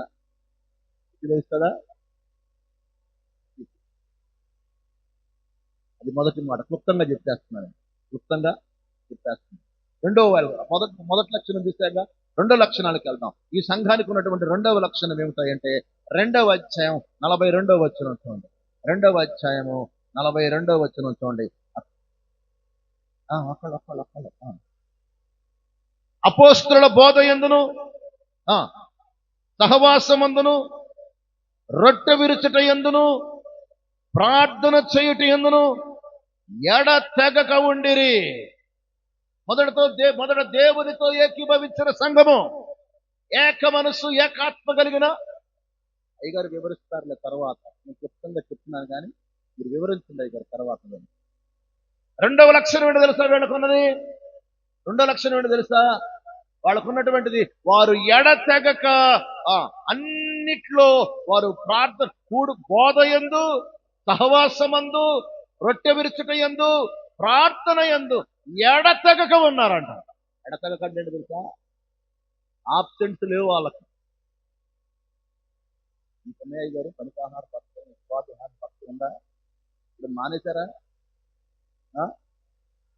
మానేస్తారు. మీరు మేనేజ్ చేసుకుంటే మానేస్తారు. మరి ఏసఐ మేనేజ్ చేయడు. ఎడతెగక ఉన్న సంఘం ఒక్కడ కూడా ఏ రోజు ప్రార్థన మానలేదట. ఒక్కళ్ళు ఏ రోజున సహవాసంగా కూడుకోవటం మానలేదంట. ఒక్కళ్ళు కూడా ఏ రోజున ప్రభు బల్లకి దూరంగా ఉన్న సందర్భాలే లేవట. వారు ఎడతెగక అపోస్తలుల బోధ యందును, సహవాసమందును, రొట్టె విరుచుట యందును, ప్రార్థన చేయుట యందును ఎడతెగక కంటిన్యూగా. ఈ రోజు ఇక్కడ ప్రార్థన ఉందంటే పరిగెత్తుకుని వెళ్ళిపోయేవాళ్ళంట. ఈ రోజు ఇక్కడ ఆరాధన ఉందంటే పరిగెత్తుకుని వెళ్ళిపోయేవాళ్ళట. అపోస్తలుల బోధ, ఆత్మలో బలపడాలి, దేవుల్లో ఎదగాలి, ఫలించాలి. ఆ దాహం, ఆ తపన, ఆ ఆశ ఉన్నారు. ఈ వాక్యము నాకు డొబ్బు మెదడు దొరికినట్లుగా దొరికింది. మెదడు తిన్నారా ఎప్పుడన్నా? కోడి మెదడు తిన్నారా? కోడికి తలగా కాల్చుకుంటున్నారా? తినలేదా మీరు? తిన్నారులే. ఎందుకు అట్ట అబద్ధం ఆడతారు? అవునా కాదా? కూర వండక ముందే గబగబ దాన్ని కాల్చుకుంటున్న సందర్భాలు లేవా? ఉన్నాయి. ఎందుకు లేవు? మేక తలక తెచ్చుకొని వండుకొని తినేటప్పుడు మెదడు వండుకొని తిన్న సందర్భాలు లేవా? అవునా? కొంతమందికి కొన్ని పార్ట్లు అంటే ఇష్టం, అట్లా వదిలిపెట్టరు. అవునా? మెదడు దేహములో అన్నిటికన్నా చాలా సున్నితంగా ఉంటుంది, చాలా సున్నితంగా ఉంటది. ఇంకోటి తెలుసా? రుచికరమైనటువంటి మాంసపు ముక్క కూడా అదే. అలాంటిది క్రొవ్వు పట్టిన మెదడంటే చెప్పిందని ట్రైల్ అయిపోయింది. దావీదు దాన్ని వర్ణిస్తున్నాడు. చుంటె తేనె, క్రొవ్విన మెదడు. దావీదు చాలా పోలికలతో చెప్పాడు. వాక్యము వీటన్నిటికంటే రుచి అయినది, శ్రేష్టమైనది అని అంటాడు. అపోస్తలుల బోధ అంటే తెలుసా? లోకానికి, సంఘానికి మధ్య అడ్డుగోడ కట్టడమే అపోస్తలుల బోధ. దేవునికి మహిమ కలుగునుగాక. సంఘమా, నువ్వు ప్రత్యేకించబడ్డావు, నువ్వు వేరు చేయబడ్డావు, నువ్వు పరిశుద్ధపరచబడ్డావు, నువ్వు పవిత్రపరచబడ్డావు, నువ్వు దేవుని యొక్క శరీరములో అవయవముగా అంటుకట్టబడ్డావు. నీకు లోకానికి, నీకు సాతానికి, నీకు పాపానికి సంబంధము లేదు. నీకు లోకానికి మధ్య వాక్యం అనే అడ్డుగోడ కట్టేదే అపోస్తలుల బోధ. చేయనీదు బోధ. ఆ బోధ నేనేం తెలుసా? అవి మనం చేయకూడదమ్మా, అవి మనం పాటించకూడదమ్మా, అవి మనం ఆచరించకూడదమ్మా, అవి మనం తినకూడదమ్మా, అలాంటి స్థలాలకు మనం వెళ్ళకూడదమ్మా, అలా మనం మాట్లాడకూడదమ్మా.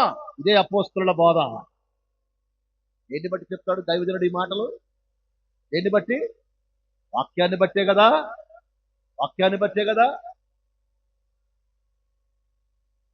అపోస్తలుల బోధలో ఎందుకో తెలుసా? మేము దేవునిని ఎరిగిన వారము, మేము దేవుని కొరకు ప్రత్యేకించబడ్డ వారము కాబట్టి మేము దేవుని ప్రజలముగా లోకానికి కనబరుచుకోవాలి అని అంటే అసలు వాక్యం ఏం చెప్తుంది, దేవుడు ఏం చెప్తున్నాడు, ఆ వాక్య ప్రకారము మేము నడుచుకోవాలి, మసలుకోవాలి, బ్రతకాలి. మమ్మల్ని చూసిన వారు క్రీస్తును చూడాలి మాలోనని ఆ ప్రత్యేక జీవితం కొరకు ఆశపడి రోజు వచ్చేవాళ్ళని ఎడతెగకు ఉండేవాళ్ళకి అప్పగించిన బోధన. ఈ రోజున సంఘాల్లో ఆదివారం ఉంటే శుక్రవారం ఉండరు, శుక్రవారం ఉంటే గురువారం ఉండరు, గురువారం ఉంటే మంగళవారం ఉండరు, మంగళవారం ఉంటే సోమవారం. స్త్రీల కొడుకుంటే ఉపవాస కొడుకుంటారు, ఉపవాస కొడుకుంటే సంఘారాధనకి ఉండరు. ఎందుకంటే మనం ఏసై కన్నా బిజీ. అవునా? ఏసై కన్నా బిజీ. మనకున్న బిజీ ఎవరికి లేదు ప్రపంచంలో. అవునా? ఆదివారం ఆరాధన అంటే నాతో పాటు విజయకుమార్ గారు వచ్చారు, ఎన్జిఓ ఆఫీస్ పనిచేస్తారు. సంఘంలో ఏంటో చెప్తున్నాను నేను చెప్పినాను, వేరే కాదన్న, వేరే కాదు. 10 గంటలకు ఆరాధన ఆదివారంలో. 9:09 అందరూ, 9:10 అందరూ ఉంటుంది. ఆదివారం ఆరాధనకు ఎప్పుడు నేను ఖచ్చితంగా 9:10 వెళతాను. అప్పటికి అందరూ వచ్చి కూర్చొని ఉంటారు. 9:10 మొదట నేను ఏం చేసేవాడిని తెలుసా? ఎలా ఉండదు నాకు తెలియదు, కానీ 10 గంటల ఖచ్చితంగా గేటుకి తాళం వేయించేవాడిని. 10 గంటల ఖచ్చితంగా గేటుకి తాళం. జోగ్గాలు సీరియసే. మా సంఘస్థులు చుట్టాలు ఉన్నారు ఇక్కడ, అడగండి ఎవరు నన్ను. విక్టోరియమ్మని వాళ్ళ బిడ్డ ఏడే ఉంది కోడలుగా, ఆమెను అడగండి, చెప్పుద్దా. అర్థమవుతుందా? 10 గంటలకు నేను తాళం వేసేవాడిని గేటుకి. చాలా మంది 10 గంటలకు తాళం పడితే తీయడు అయ్యగారని, ఇది కాకపోతే ఇంకో సంఘం అని పోలే. అర్థమవుతుందా? ఈయన కాకపోతే ఇంకొక అయ్యగారని పోలా. దేవుని భయం కలిగిన వాడు, భక్తి కలిగిన వాడు దేవుని సన్నిధికి క్రమం తప్పకుండా నిష్ట కలిగినటువంటి వాడిగా రావాలి. నిష్ట కలిగిన వాడిగా రావాలి. సంఘము, దేవుని సన్నిధి, దేవుని సహవాసం అంటే అది మన ఇష్టం కాదు, అది దేవుని ఇష్టం, అది దేవుని నియమం. అది దేవుని నియమాన్ని ఎదిరించేవాడు దేవునితో చిటికే సవాలు చేసేవాడే. 10ంటికి పెడతావా? ఉండి బిడ్డ, నేను 10:30కి వస్తా, ఏం చేస్తావో చూద్దాం అనేవాడే. 10:30కి వస్తావా? ఆరాధన టయానికి రాకుండా.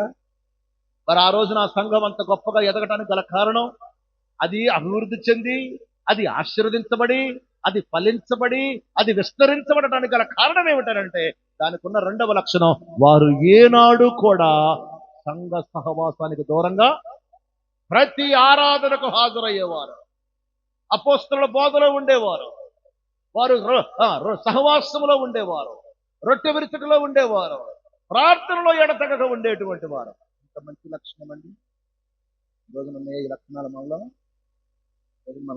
ఈ లక్షణాలు మన సంఘాల్లో ఉన్నాయి. మనలో అంటే ఈ సంఘం కాదు, అన్ని సంఘాల్లో ఉన్నాయి ఈ దరిద్రం. అర్థమవుతుందా? దేవుడు అంటే లెక్క లేకపోవటం. దేవుడంటే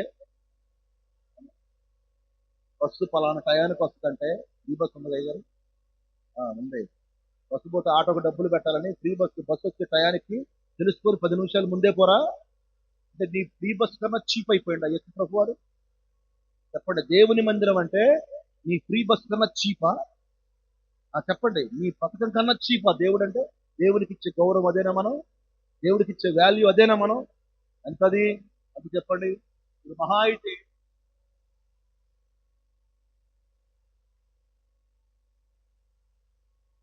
ఏమంటారో చెప్పరా? దాన్ని కక్కుర్తి అంటాం మనం. దాన్ని ఏమంటాం? దేవునికి ఇవ్వని విలువ ఎక్కడో కక్కుర్తి పడి దేవునికి కూడా మనం విలువ ఇవ్వకుండా పోతున్నాం. ఎంత అవమానం అండి, ఎంత అవమానం అది దేవునికి. అది దేవుని సన్నిధి అంటే ఒక సమయం, ఒక పద్ధతి, ఒక క్రమశిక్షణ, ఒక విధానం, ఒక క్రమం ఉన్నదా మనకి? ఏళ్ల తరబడి మనం వింటున్నాం వాక్యాలు, ఏళ్ల తరబడి మనం వస్తున్నాం మందిరాలకి, అయినా కానీ ఇంకా జీవితాలు సెట్ అవ్వలా, ఇంకా మాదిరిగా మారలా, ఇంకా క్రమశిక్షణలోకి రాలా, ఇంకా సరైన విధానాల్లోకి రాలా. కారణం ఏంటో తెలుసా? దేవుడంటే లెక్క లేకపోవడం. దేవుడంటే లెక్కలేనుడు ప్రార్థన. దేవుడు ఎట్లుంటాడు? ఇప్పుడు చెప్పండి, నీ ప్రార్థన యథార్థం ఉందో? నిజంగా దేవుడునా? జీవించేది సాతానా? మనకు తెలియదమ్మో. సాతాను కూడా ఇస్తారు, సాతాను కూడా కార్యాలు చేస్తాడు. దేవుడే కాదు, ఇచ్చే ప్రతిదీ దేవుడు అనుకో మాకు. అర్థమవుతుందా?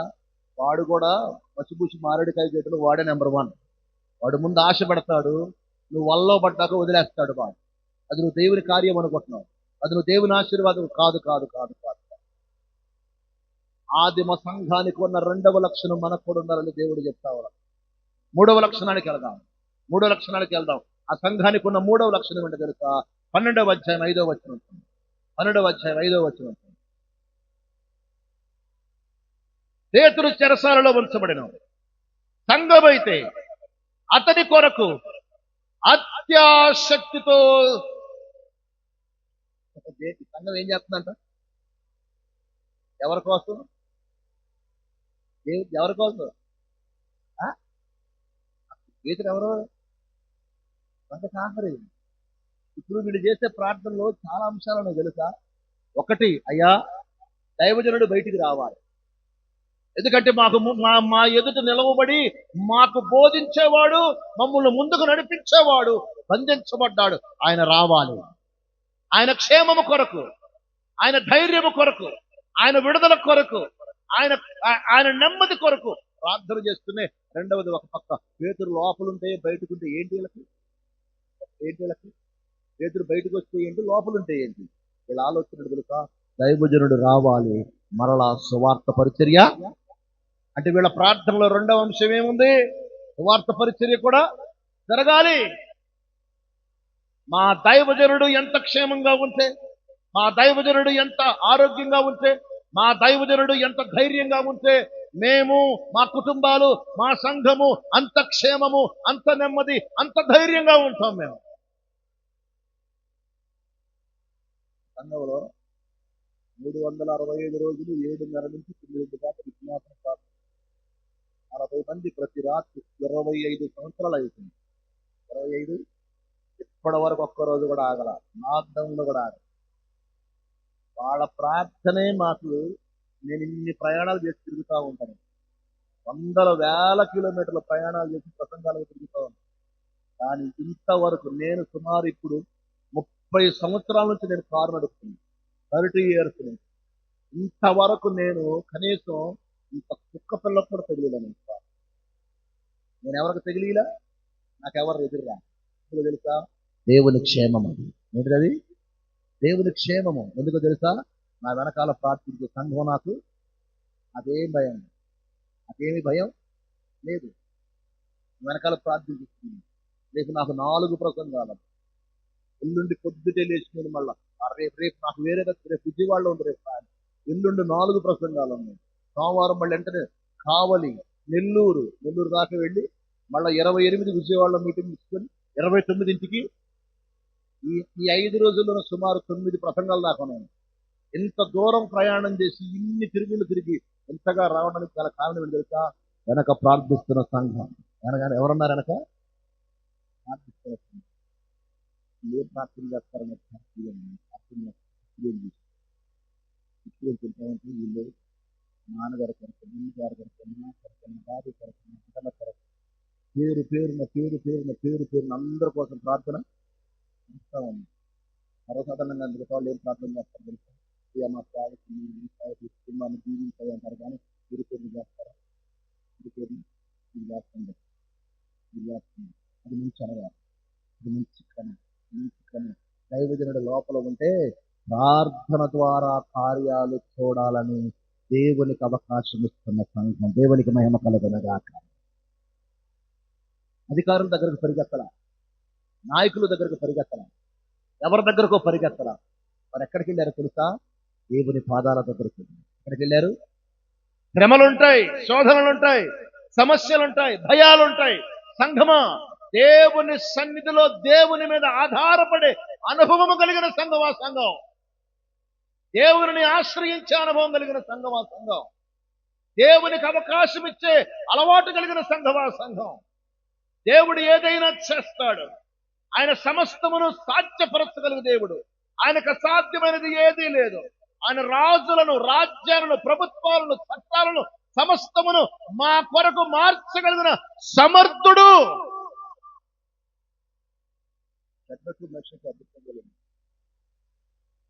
తెల్లారితే వాళ్ళని అగ్నిగుండంలో వేస్తారు.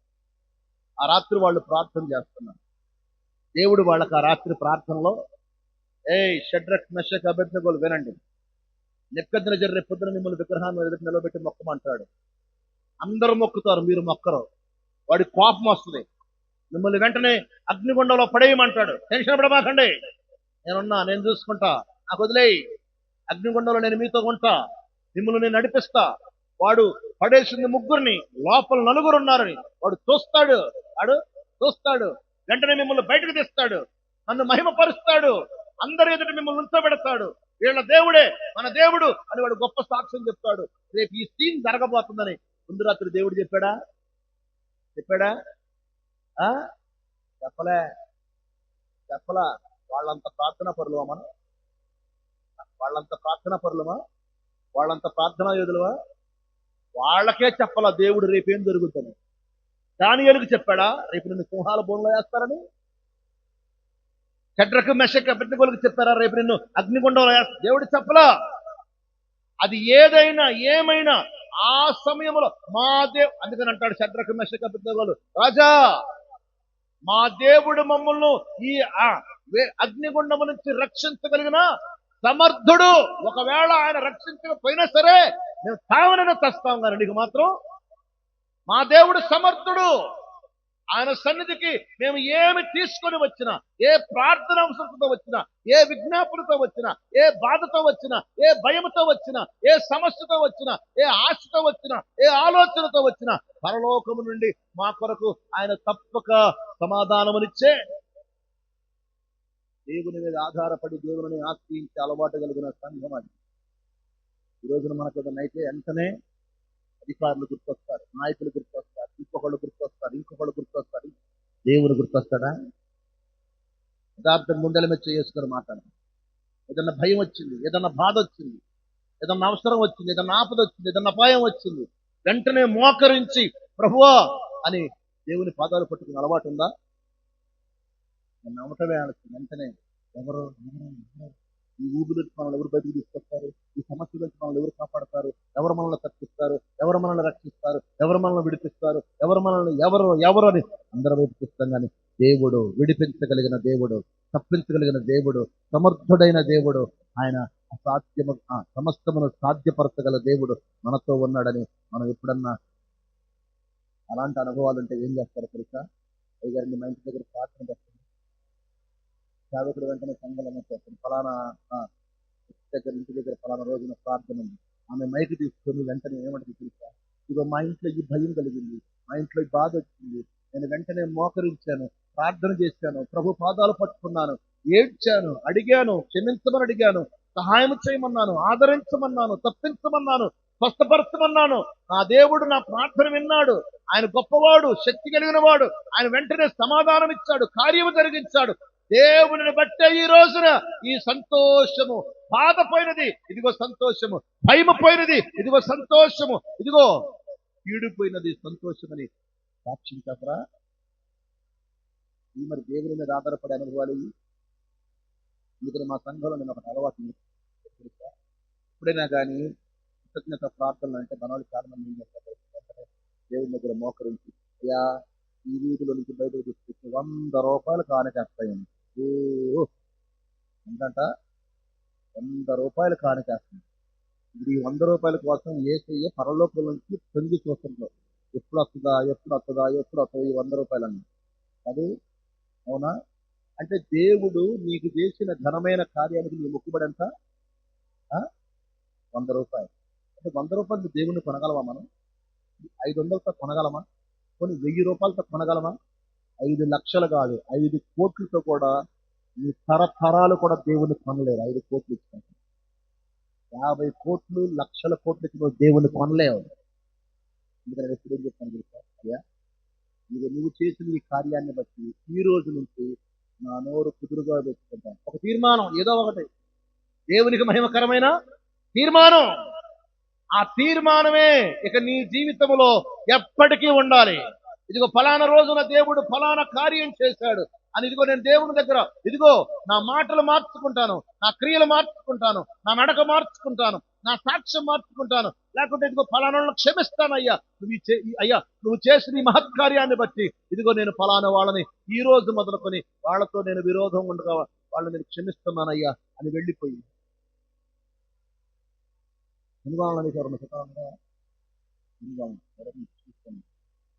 ఆ సంఘంలో బాప్తిసాలు వచ్చిన చాలా మంది ఉన్నారు, 15 మంది ఉన్నారు. 15 మంది బాప్తిసాలుకుంటే ప్రార్థన చేసిన తర్వాత దేవుడు అందరితో మాట్లాడుతున్నాడు. ఈ ప్రిపరేషన్స్ ప్రార్థనలు అందరికీ జరుగుతా ఉన్నాయి. మా నాన్నగారు అందరిని గుర్తుపెట్టి ప్రతిరోజు 10 నుంచి సాయంత్రం 5 దాకా వాక్యం చెప్పి ప్రార్థనలో బలపడి కొత్త చేస్తే వాళ్ళందరూ ఏం చేస్తారు తెలుసా? వాళ్ళందరూ వాస్తవంగా మర్డర్ కేసులో ఇరుక్కున్నారు, చంపారు, వాస్తవంగా చంపారు. మర్డర్ కేసులో ఇరుక్కున్నారు. అందరూ వెళ్ళిపోయి వీళ్ళు ఎవరైతే ప్రత్యర్థుల మీద కేసు పెట్టి వాళ్ళని జైలుకి పంపిస్తే వాళ్ళ 3 నెలలు 6 నెలలు జైల్లో ఉండి సెంట్రల్ జైల్లో ఇంటికి వచ్చారు. సెంట్రల్ జైల్లో ఇంటికి వచ్చారు. వీళ్ళు ఏం చేశారు తెలుసా? ఈ బాప్తిస్మం టైంలో పరిశుద్ధాత్మ దేవుడు ప్రేరేపిస్తా ఉంటే వీళ్ళందరూ ఇంటికి వెళ్ళి చేతులు పట్టుకొని షేక్ హ్యాండ్ ఇచ్చి మమ్మల్ని క్షమించండి, మేము చేసిన దానికి ప్రభు మమ్మల్ని సమాధాన పడమని పంపించాడని అప్పుడు వచ్చారు బాప్తిస్మం. అప్పుడు దేవుని మీద ఆధారపడి అప్పుడు నేను అదే అంటున్నాను, దేవుడు మనకు ఏదైనా దేవుని మీద ఆధారపడి దేవుని ఆశ్రయించే అనుభవం ఉంటే దేవుడు ఖచ్చితంగా మన మధ్య కార్యాలు చేస్తాం. ఆ కార్యం చేసినప్పుడు దేవునికి మహిమకరమైన, సంఘానికి సమాజానికి మాదిరి అయిన, నీకు మేలుకరమైన ఒక తీర్మానం చేయి. దేవుని దగ్గర తీర్మానం చేయి. లేదయ్యా నేను ఖచ్చితంగా దేవునికి కానుక ఇవ్వాలి, నువ్వు కానుకతో పాటు తీర్మానం కూడా చెయ్యి. ఈ రోజు నుంచి నేను ఫలానా విషయంలో నేను మార్చుకుంటున్నాను, ఇక నుంచి నేను ఈ విషయంలో జాగ్రత్తగా ఉంటా. దేవుని దగ్గర ఒక తీర్మానం చేయి. నువ్వు రోజు ఆ తీర్మానాన్ని జ్ఞాపకం చేసుకోవాలి. ఆ తీర్మానాన్ని బట్టి నువ్వు దేవుని దగ్గర నడుచుకోవాలి. సంఘమా, మనము దేవుని యొక్క స్వరక్తం ఇచ్చి కొనబడ్డాం. మనము క్రీస్తు ప్రేమకు నిదర్శనం మనందరం కూడా. సంఘము దేవుని యొక్క పరలోక ప్రతిబింబమై ఉంటూ ఉన్నది. ఇక్కడ మనము దేవుని యొక్క ఆత్మ సంచారము చేసి దేవుని వాక్య వెలుగు ప్రకాశించేటువంటి స్థితిలో మనము దేవునికి అనుకూలమైన వారముగా ఉండాలి. అందుకని ఏకాత్మ ఏక మనసు కలిగిన వారమై ఉండాలి. ఎడతెగక బోధలో, ప్రార్థనలో, రొట్టె విరుచులలో, సహవాసములో ఉండే వాళ్ళమై ఉండాలి. మనము దేవునిని ఆశ్రయించి దేవుని మీద ఆధారపడే అలవాటు కలిగిన వారమై ఉండాలి. అంతేగాని దేవుని కాక నీ తెలివి, నీ జ్ఞానం, నీ అనుభవాలు ఆధారం చేసుకుని ఏదో సాధించాలని పరుగులు పెట్టి ప్రయత్నాలు చేయకూడదు. 3 మాటలు చెప్పే అర్థమైనయా? 3 మాటలు చెప్పాను, అర్థమైనయా? ఈ సంఘం లోపల జరగాలి, సంఘం లోపల జరగాల్సింది, చర్చి లోపల జరగాలి. చర్చి బయట జరగాల్సినవి ఉన్నాయి, చర్చి బయట జరగాల్సినవి ఉన్నాయి. మరి అవి కూడా చెప్పి నేను ముగించేస్తాను. 10 నిమిషాల్లో ముగిస్తాను. 9:30, 9:40 కల్లా ముగిస్తాను. అర్థమైందా? 9:40 కల్లా ముగిస్తాను. ఆ 3 కూడా చెప్తాను. మరి సంఘం బయట ఏం చేయాలి? మనం లోపల దేవుని దగ్గర ఇలాగ ఆధారపడి ఉండాలి. మరి మనం బయట ఏం చేయాలి? అక్కడ అంటారు చూడండి, 8వ అధ్యాయం 4వ వచనం చూడండి. 8వ అధ్యాయం 4వ వచనం. కాబట్టి చెదరిపోయిన వారు సువార్త వాక్యమును ప్రకటించుతూ ఏం చేశారట?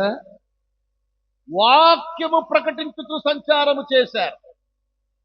ఎవరి దగ్గరికి వెళ్ళి అమ్మాయి దేవుని నమ్ముకో, మార్పును పొందు, పాపాలు క్షమించబడతాయి, పరలోకం వస్తుంది, నీతి మంతునిగా మార్చబడతావు. ఒక్కళ్ళతో నీ మాట చెప్పారా? మా అబ్బాయికి ఉద్యోగం రావటంలా, దేవుని నమ్మకం ఉద్యోగం వస్తుంది. మా అమ్మాయికి సంబంధం కుదరట్లా, దేవుని నమ్మకం అమ్మాయి ప్రార్థనకరా సంబంధం వస్తుంది. అర్థమైందా? మా గేదె పాలు ఇట్లా కొబ్బరిని తీసుకుంటారు, అయ్యగారితో ప్రార్థన ఉంది, నేను పక్కనే ఉండి అయ్యగారితో చెప్పి గేదె పాలు ఇకపోతే ఏం రికమెండేషన్ అయ్యగారి దగ్గర. అవునా? ఇప్పుడు దేవుని దగ్గర పిలిచే సాక్ష్యాలు అక్కడ నేను చెప్తున్నాను. అవునా? పిల్లగాడికి ఉద్యోగం రాకపోతే, పిల్లకి సంబంధం కుదరకపోతే, గేదె పాలు ఇవ్వకపోతే, వాళ్ళ ఆయన తాగుడు మానకపోతే, అవునా, వాళ్ళ ఆయన తాగుడు మానకపోతే ఎక్కడ రావాలట దేవుని దగ్గర? ఇయ్యా సాకులు దేవుని దగ్గరకు రావడానికి, ఒక వ్యక్తిని దేవుని దగ్గర నడిపించడానికి ఇవే సాకులు, ఇవే సాధనాలు, ఇవే మార్గాలు, ఇవే అవకాశాలు? కాదు కాదు కాదు. సంఘము లోపట నేను మొదలు చెప్పిన 3 లక్షణాలు కలిగి ఉంది. మరి బయట సమాజములో సంఘము వాక్యము ప్రకటిస్తూ, ఏం ప్రకటిస్తూ? సంఘము వాక్యము ప్రకటిస్తూ సంచారము చేయాలి. నీ నోటి గుండా దేవుని మాటలు రావాలి. ఎవరైనా వ్యక్తులను కలిసినప్పుడు, ఎవరితో నువ్వు కూర్చున్నప్పుడు, ఎవరి దగ్గర నువ్వు సహవాసం కలిగినప్పుడు నువ్వు దేవుని గురించి మాట్లాడాలి. దేవుని ప్రేమ, దేవుని క్షమ, దేవుని కనికరం, దేవుని దయాళుత్వం, దేవుని మంచితనం, దేవుని ఔన్నత్యం, వీటి గురించి మాట్లాడి వారిలో కూడా దేవుని మీద ఆశ కలుగునట్లుగా, అయ్యా ఇదో నీ పాపమును బట్టే నీకు ఈ సమస్యలు, నీ పాపమును బట్టే నీకు ఈ బాధలు, నీ పాపమును బట్టే నీ జీవితం, నీ పాపమును బట్టే నీ కుటుంబం, ఆ పాపం పోతే ఇవన్నీ పోతాయి. దేవుని దగ్గరికి రా, పాపం పోతుంది. యేసయ్య పాపమును తీసివేసేవాడు. దేవుని వాక్యమును సంచారము చేయి. ఈ రోజు నేను చర్చికి వెళ్ళాను. నేను చాలా భయంతో వెళ్ళా, గుండెల్లో బాధతో వెళ్ళా, భారముతో వెళ్ళా.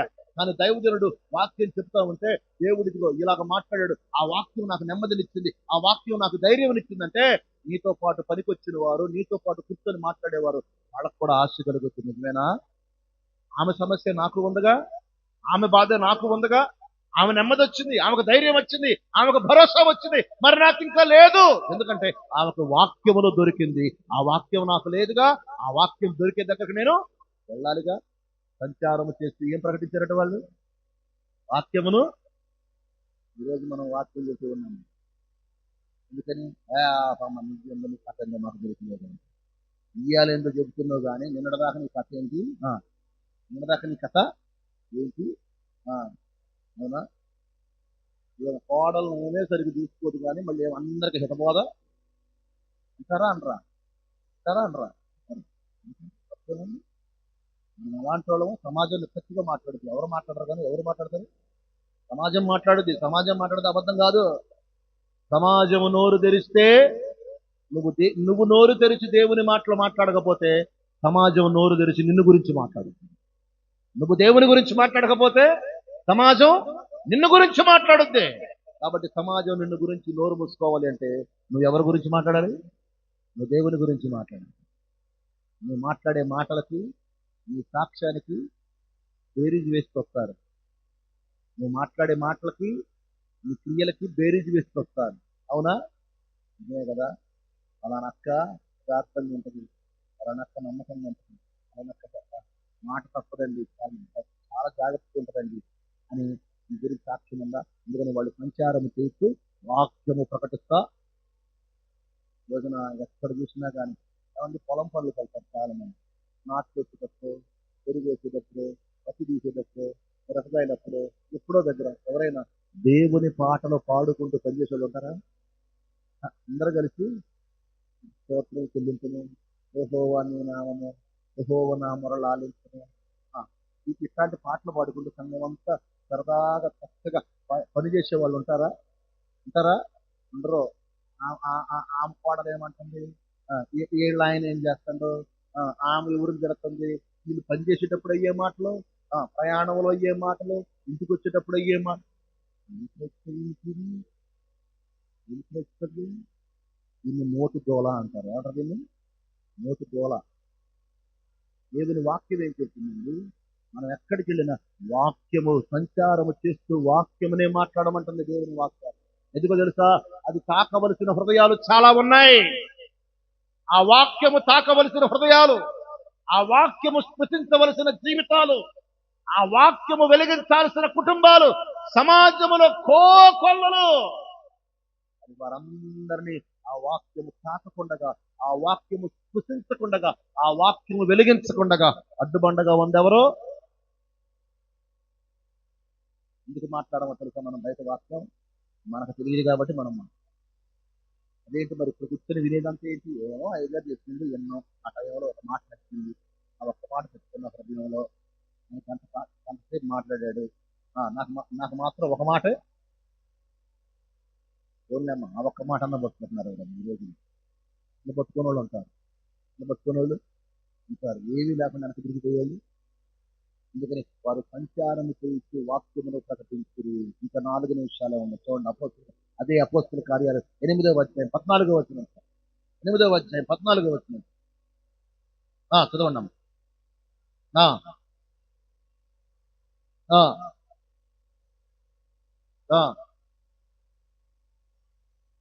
సమరయ్య వారు వాక్యమును అంగీకరించురని వాళ్ళు ఏం చేశారట? అపోస్తులను వారి యొద్దకు మిమ్మల్ని ప్రశ్న అడుగుతా. ఈ అయ్యగారిని మీరు ఎన్ని స్థలాలకు పంపించారు స్వార్థ పరిస్థితి కొరకు? అయ్యారండి మనకి ఒక్క సంఘమే కాదు, ఇంకో సంఘాన్ని కూడా కడదాం. మన గ్రామాన్ని మనం భారంగా తీసుకుందాం, అక్కడ కడదాం, స్వార్థ పరిపిద్దాం, ఆత్మను రక్షిద్దాం, సంఘాన్ని కడదాం.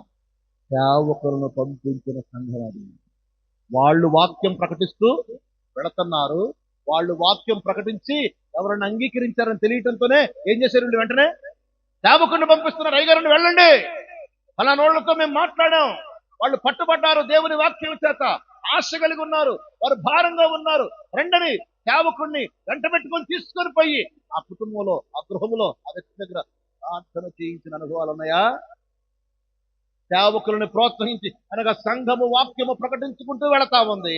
ఎవరైనా నమ్మితే, ఎవరైనా అంగీకరిస్తే, ఎవరైనా ఆ వాక్యానికి పట్టుబడితే వెంటనే సేవకునికి ఫోన్ చేసి, లేకుంటే సేవకుని ఇంటికి వెళ్ళి, రండయ్య గారు రండి, పలానా ఇంటికి వెళ్ళి ప్రార్థించేద్దాం రండి, వాళ్ళు వాక్యాన్ని విన్నారు నా ద్వారా, వాళ్ళు సువార్త విన్నారు నా ద్వారా, వాళ్ళు నా ద్వారా దేవుని వైపు ఆసక్తి చూపుతా ఉన్నారు, రండి అని సేవకుడిని తీసుకున్న అనుభవం కలిగిన సంఘం అది.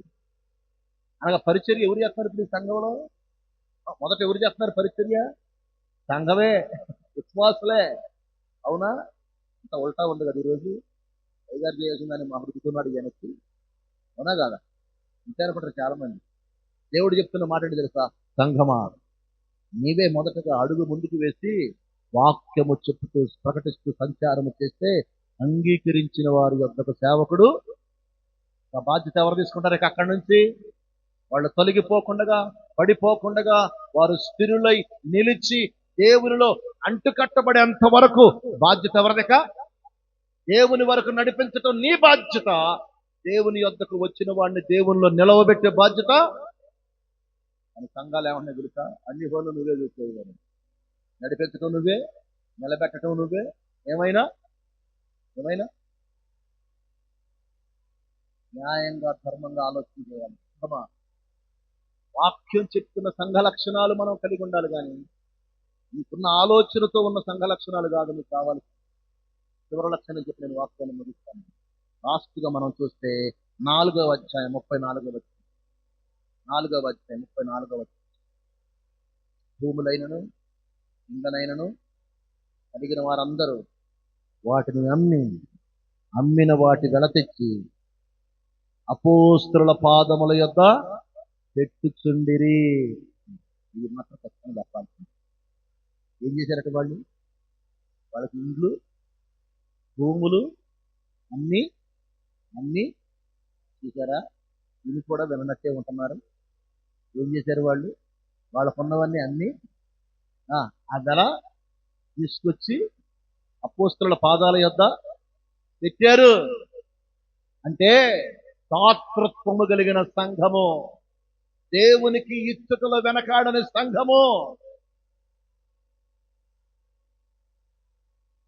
వాళ్ళు తెలుసా సంఘంలో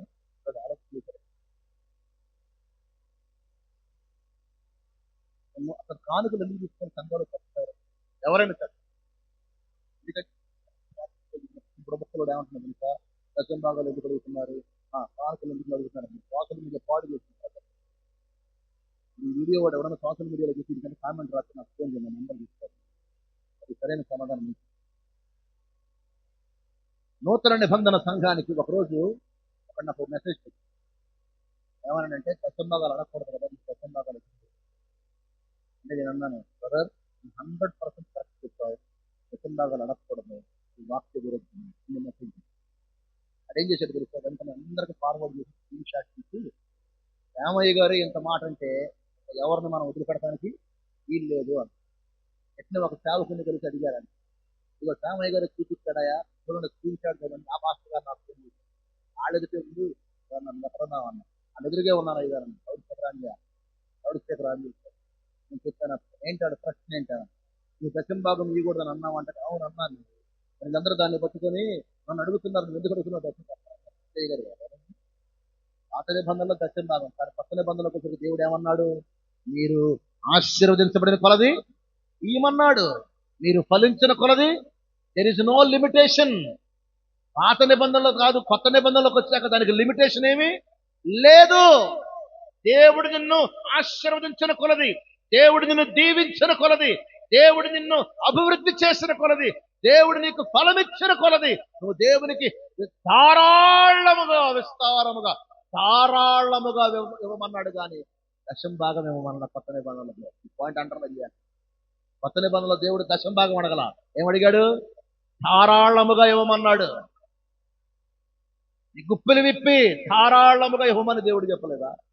అందుకని దేవుడి వాక్యంలో దేవుడు అంటున్నాడు, అపోస్తలుల కాలంలో వాళ్ళకున్నవన్నీ అమ్మి ఆ వెల తీసుకొచ్చి సేవకుని పాదాల దగ్గర పెట్టి పరిచర్య చేయండి, పరిచర్య చేయండి, గ్రామాలకు వెళ్ళండి.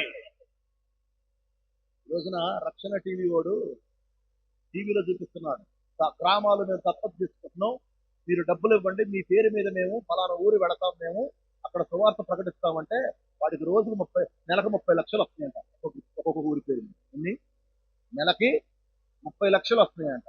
మరి వాళ్ళు ఆ ఊరెళ్ళి సువార్త ప్రకటిస్తున్నారా? ఆ ఊరిలో ఎన్ని ఆత్మలు సంపాదించారు? ఎన్నిసార్లు సువార్త ప్రకటించారు? ఎన్ని సంఘాలు కట్టారు? ఎన్ని మందిరాలు కట్టారు? అడిగే వాళ్ళు ఎవరన్నా ఉంటారా? ఇర్రిబాగులు వాళ్ళు అందరూ, ఇర్రిబాగులు అందరూ ఆ చెవుమంటే ఇస్తారు. కానీ ఎదురుగా ఉన్నటువంటి మీ కింద సాఫ్ గారు నాకేం చెప్తాను ఒకటైన బాధ. పరిశుద్ధాత్మ దేవుడి సాక్ష్యం పిలుపుకి నేను చెప్పే మాట కాదు, నేను నిజంగానే చెప్తున్నాను. మన ఎదుట ఉన్న మన సేవకునిగులు మనకు తెలియదు. చాలా మంది మన సేవకునిగులు మనకు తెలియదు. సేవకునికి దేవుడు ఎందుకు ఇవ్వమన్నాడు తెలుసా? దేవుడు అంటాడు, సేవకునికి కాదు ఇచ్చేది మనం, దేవుని పరిచర్య నిమిత్తము. దేవుని యొక్క దైవజనుడు సంపాదన వస్తే వెనకేసుకోడు. అట్లా వెనకేసేమైతే నా కథ కూడా వేరేలాగా ఉండదు. వెనకేసుకోడు. ఏం చేస్తాడు తెలుసా? ఏ ఊరు వెళదాం, ఎక్కడ 2 సెంట్లు స్థలం కొందాం, ఎక్కడ చిన్న మందిరం పెడదాం, ఎక్కడ చిన్న కూడిక పెడదాం, ఎక్కడ చిన్న ఆరాధన పెడదాం. ప్రోత్సాహం ఎవరివ్వాలి? ఎవరివ్వాలి? మనం వండుకొని తింటేనే మనకు అలవాటు అయిపోయింది. కానీ చుట్టుపక్కల నశించిపోతున్న ఆత్మల గురించిన భారం, బాధ్యత మనకి లేదు. అప్పుడు నేను కూడా లక్షలు ఖర్చు పెట్టి కొత్త కొత్త మీటింగ్లు చేస్తున్నాను. మనకు దేవుడు మాట్లాడుతున్నాను. ఈ మీటింగ్లు పెట్టి వచ్చేదెవరో అయిపోయింది. వచ్చేదెవరో మీరెవరన్నా వస్తారా? ఏం చేయమంటారు సార్? మీరు వీధి సువార్త తీసుకున్నాను. అప్పుడు మీరు ఏం చేస్తున్నారు? మా ప్రాంతాల్లో కొన్ని స్థలాలు ఎంచుకొని ప్రతి గురువారం ఒక చిన్న మీటింగ్ పెడతారు. సువార్త పరిచయం అట్లా ఈరోజు మాసంలో ఈలాగా చాలా పెద్ద 250 సంఘముగా ఉంది. ఎలాగ తెలుసా? 70 మంది 50 మంది ఉన్న సంఘాన్ని దేవుడు మాట్లాడినది, వెళ్ళు 3 లక్షలు పెట్టి పెద్ద మీటింగ్ పెట్టే బదులు డబ్బులు డివైడ్ చేయి, ఒక్కొక్క స్థలంలో పెట్టు అంటే ఒక సంవత్సరంలో ఒక స్థలములో 4 మీటింగులు జరుగుతాయి. ఒక స్థలంలో 4 మీటింగులు జరుగుతాయి. అలాగ మేము కొన్ని స్థలాలు ఎంచుకొని అలా చెప్పి చెప్పి చెప్పి చెప్పి చెప్పి చెప్పి చెప్పి చెప్పి ఒకనొక టైం వచ్చేసరికి ఆయా స్థలాలలో ఒకళ్ళు, 2, 4, 5 మారు మనసు పొంది దేవుని అంగీకరించి ముందుకు రావడం. అలాగ సంఘము అభివృద్ధి చెందింది, అలాగ సంఘము విస్తరించింది, అలాగ సంఘము ఎందుకు రమ్మన్నాడు దేవుడు? ఎందుకు రమ్మన్నాడు దేవుడు? దేవుని స్థితిలో వెనకాడని దేవుని స్థితిలో అయ్యారండి. ఇదిగోండి 1000 రూపాయలు ఇచ్చి 4 బైబిళ్ళు కొనండి, ఎవరికన్నా బైబిల్ లేని వాళ్ళకి ఇవ్వండి. ఈ మాటలు వస్తే మన నోటికి అయ్యారండి. ఇది మా మనవరాలు దగ్గర ప్రార్థన చేయి. ఏం చేయాలి? 1000 రూపాయలు తీసుకుని మనవరాలకి దీనికి గుర్తు బారంత రావాలయ్యా, ఇది 6 అడుగులు ఎత్తి కావాలయ్యా, ఇది మంచి తిరిగి రావాలయ్యా, తలకాయ బాగా పని చేయాలి, ఈ ప్రార్థన చేయాలి మనవరాల కోసం. అవునా? అవునా? సేవకులతో ఏ ప్రార్థన చేయమని అడగాలో తెలియదు ఈ రోజున సంఘాల్లో. ఏం చేయాలో సంఘాల్లో. అందుకని అంటున్నాడు దేవుడు, ఆ రోజు నా సంఘము అది దీవించబడి విస్తరించబడి అది అభివృద్ధి చెంది అది ఫలించబడటానికి గల కారణం ఏంటంటే దేవుని భయము, వాక్య భయం ఉంది వాడము. భయం, వాక్య భయం. అందుకనే దేవుడు ఆ సంఘాన్ని 120 మందితో 12 మందితో ప్రారంభమైన ఆ సంఘము 500, 120, 500, 3000, 5000 పట్టణం అంతా 6 లక్షణాలు కలిగి ఉన్న సంఘం. అది 6 లక్షణాలు. మీకు ఎన్ని గుర్తున్నాయో ఎన్ని గుర్తులేదో నాకు తెలియదు.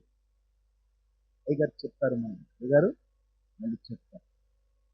కాబట్టి సంఘము, ఈ రోజున మన సంఘము కూడా అటువంటి స్థితిలో ఉండాలని దేవుడు ఆశపడుతుంది. సంఘం యొక్క లక్షణాలు అయ్యే. దేవుడు ఏం కోరుకోవట్లేదు మన దగ్గర.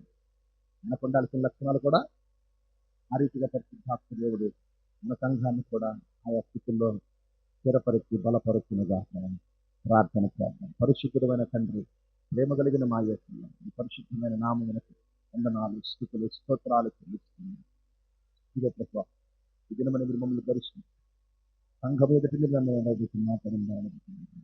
ఆదిమ సంఘం అయ్యా, అది అభివృద్ధి చెంది, అది క్షేమాభివృద్ధి చెంది, అది విస్తరించి, అది ఫలించి, అది ఆశీర్వదించబడి దీవించబడటానికి గల కారణము మీరు 6 లక్షణాలు చెప్పారయ్యా. 6 లక్షణాలతో పాటు దేవుని భయము కలిగి, అయ్యా క్రీస్తు భయము, పరిశుద్ధాత్మ ఆదరణ కలిగిన సంఘమని. అందుకని ఆ సంఘాన్ని మీరు అంత గొప్పగా దీవించి ఆశీర్వదించారు. ఆ సంఘానికి నాయకులు మీరే, కాపరి మీరే, అధిపతి మీరే.